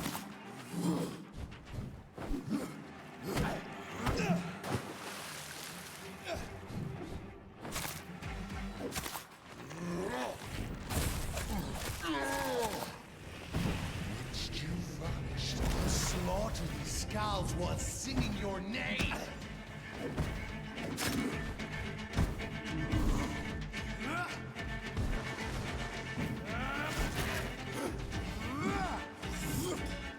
Dare challenge the dictates of Ascalon?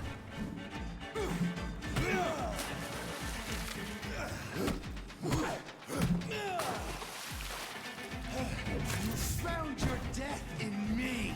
I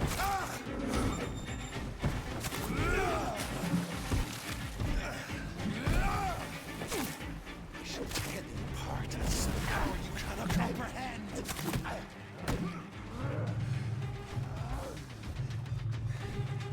shall cut your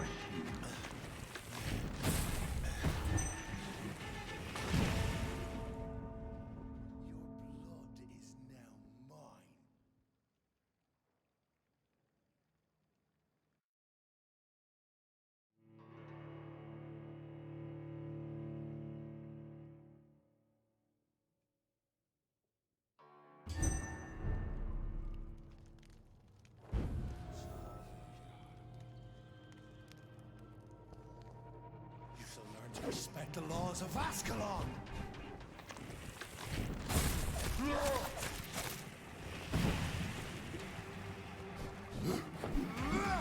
Power you cannot comprehend!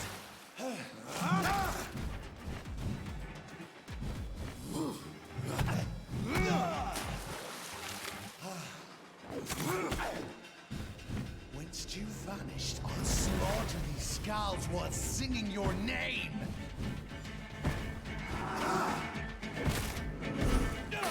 She'll snap like a hare's brittle bones, dude!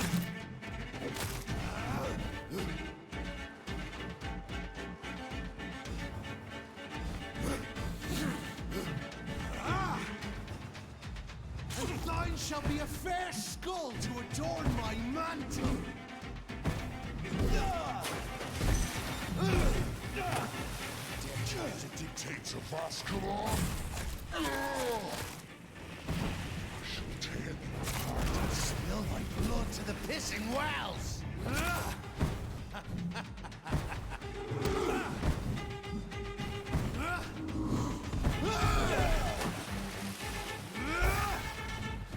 Your blood is now mine. Bunch of the hand down, stay.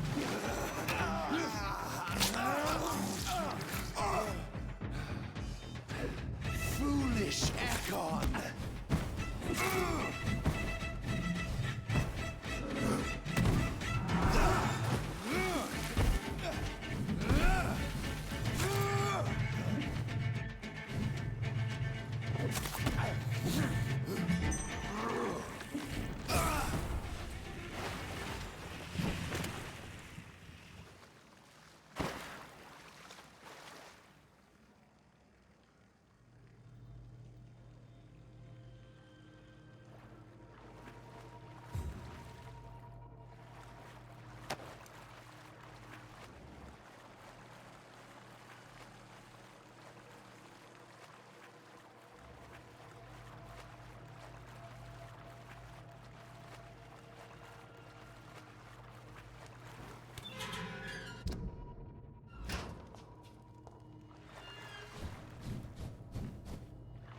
It's locked, all right.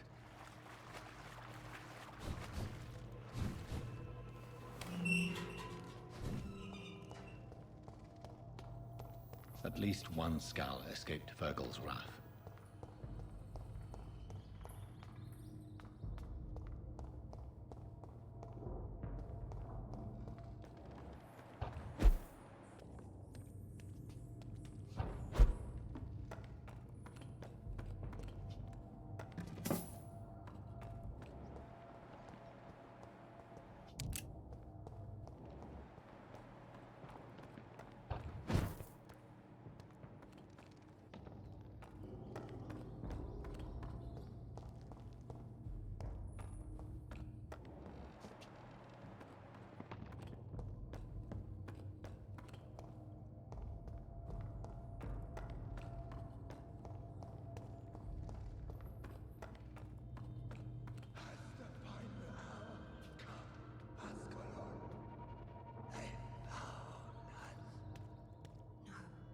Safe we are, still. Drink now. Bless you, Bridget. This isn't the blood of a vampire, but it will quench your thirst.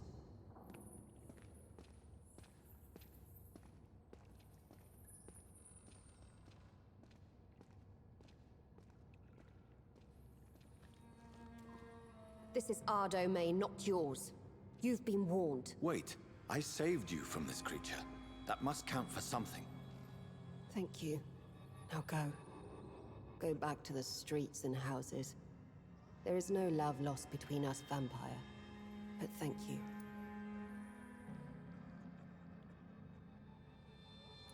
Sean Hampton sent me here. I believe he wanted me to find you. Who are you? If you must know, they call me Old Bridget. And this shelter is where we live. I'm Jonathan Reed. I'm a newborn Ekon. I'm afraid I'm not sure what's going on. I shall not bend a knee, young Ekon. but I sense your pain. Ask, and I will afford you my attention. Why was that creature after you? Fergal is the blunt instrument of the Ascalon Club. His masters would see us dead or turned into slaves if they had their way.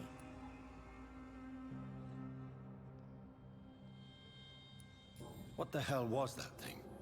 He wasn't an Ekon or a Scout.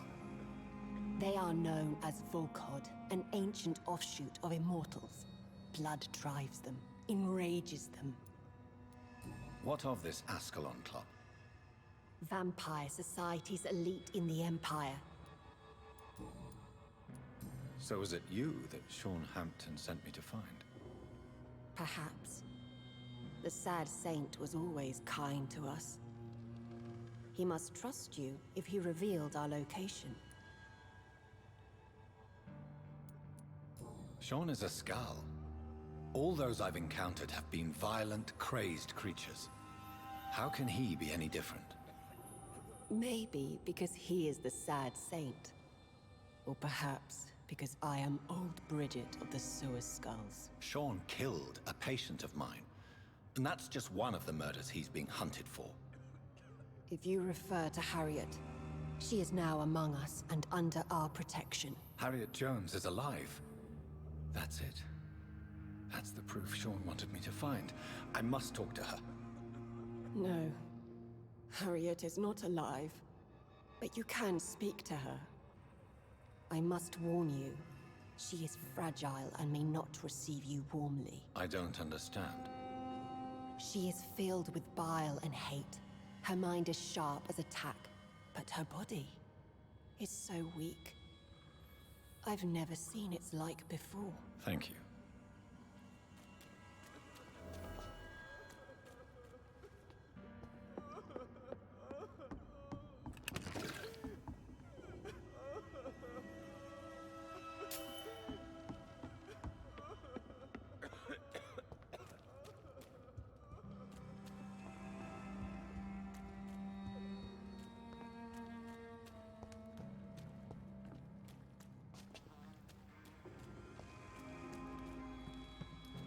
You're spared, Gentiles, eh?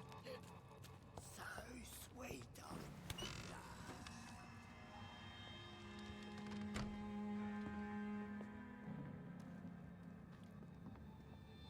Hello, Harriet. Do you recognize me? Yes, you were from the Pembroke Hospital. The young doctor.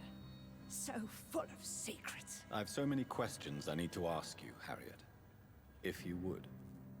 I love questions. Your room. The blood. What brought you to fake your death in such a gruesome fashion? To see if I would be mourned. Why flee with Sean Hampton? Oh, it's always a pleasure to see a saint fall to sin. But the coward still won't kill. Do you take pleasure in causing so much pain and sorrow? Nobody gave a damn about me. Not a tear shed. Poor Harriet. Always the discarded.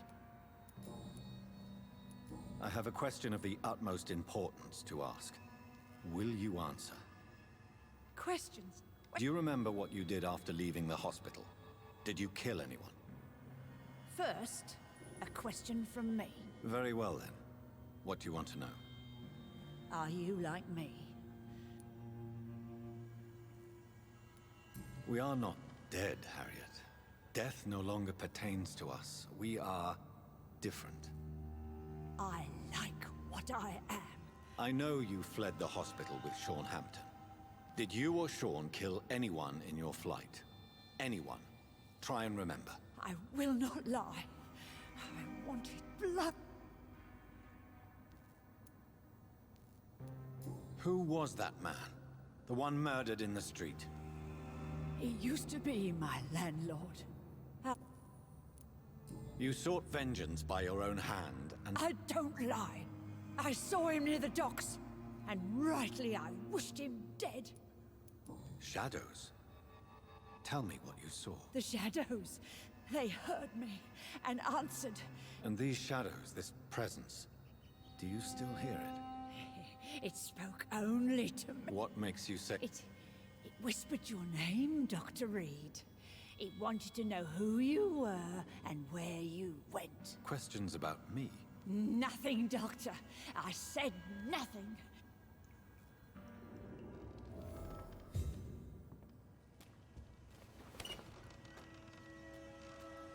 Have you found the answers you were looking for? There is too much left unanswered. Get to know us. Spend time with...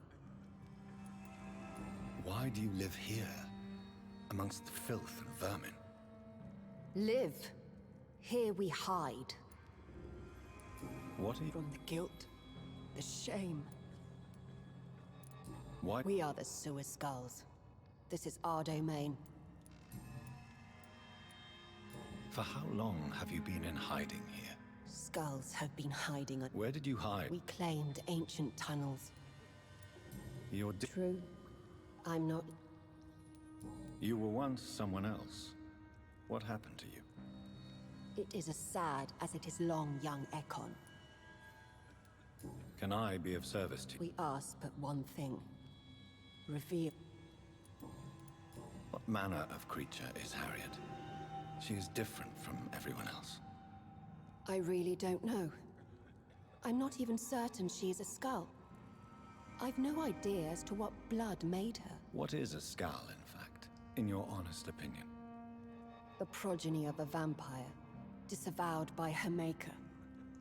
Perhaps a fruitless branch of a noble tree. A word used to enslave us. You mentioned that vampire blood has tremendous potency.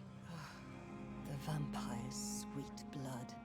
That rich, dark wine that we crave. I thank you for your time, madam. Your kindness has been ample payment, Ekon. Thank you, old Bridget.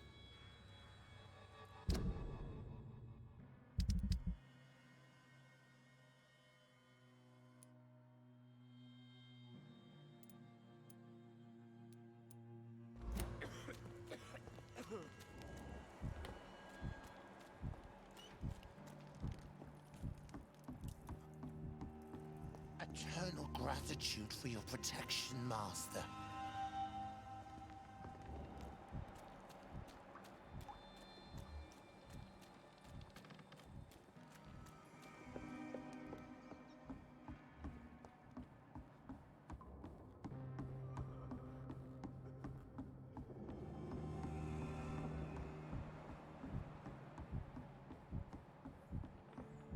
Old Bridget says you are one to trust.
Are you all right, sir? What are you doing here? I could ask you the same question. Don't you know this is a quarantine zone? I'm Dr. Jonathan Reed. I'm investigating the epidemic. Oh, really? Well, go investigate... I beg your pardon?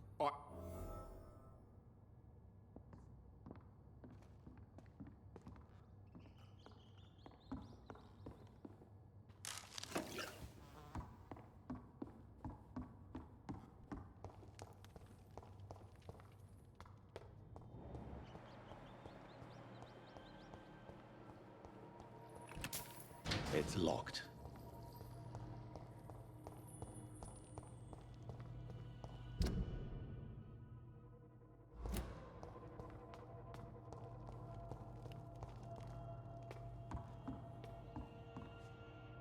Sir, for fuck's it's my... I'm so... I see. Do you think...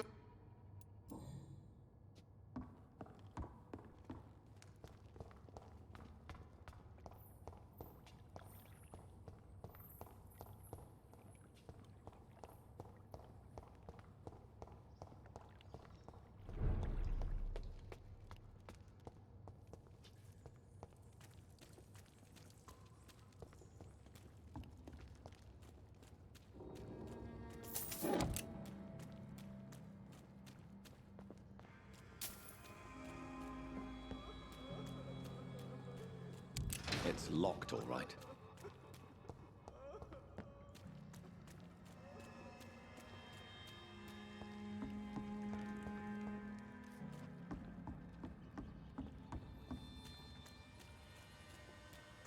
Eternal gratitude for your protection, Master.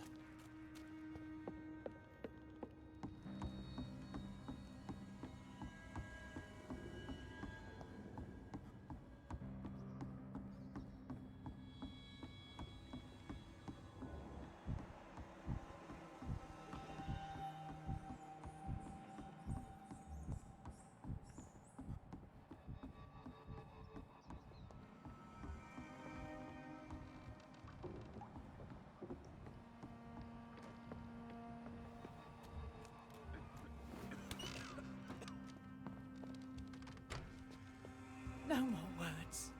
Please.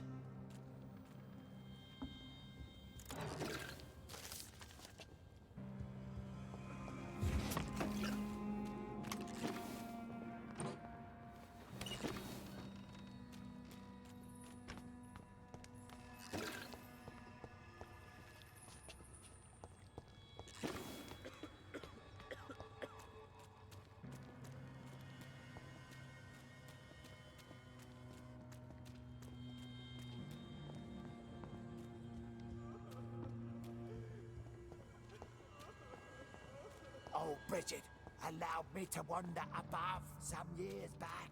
It was a pleasure.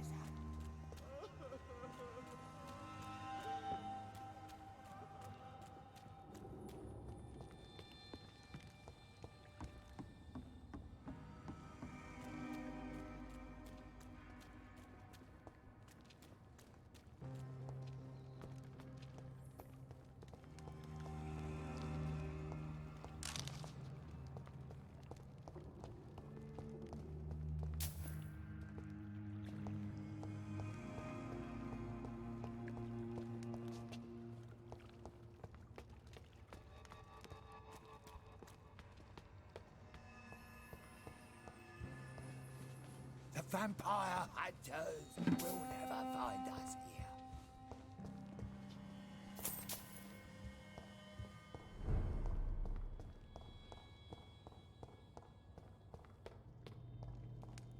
I cannot enter.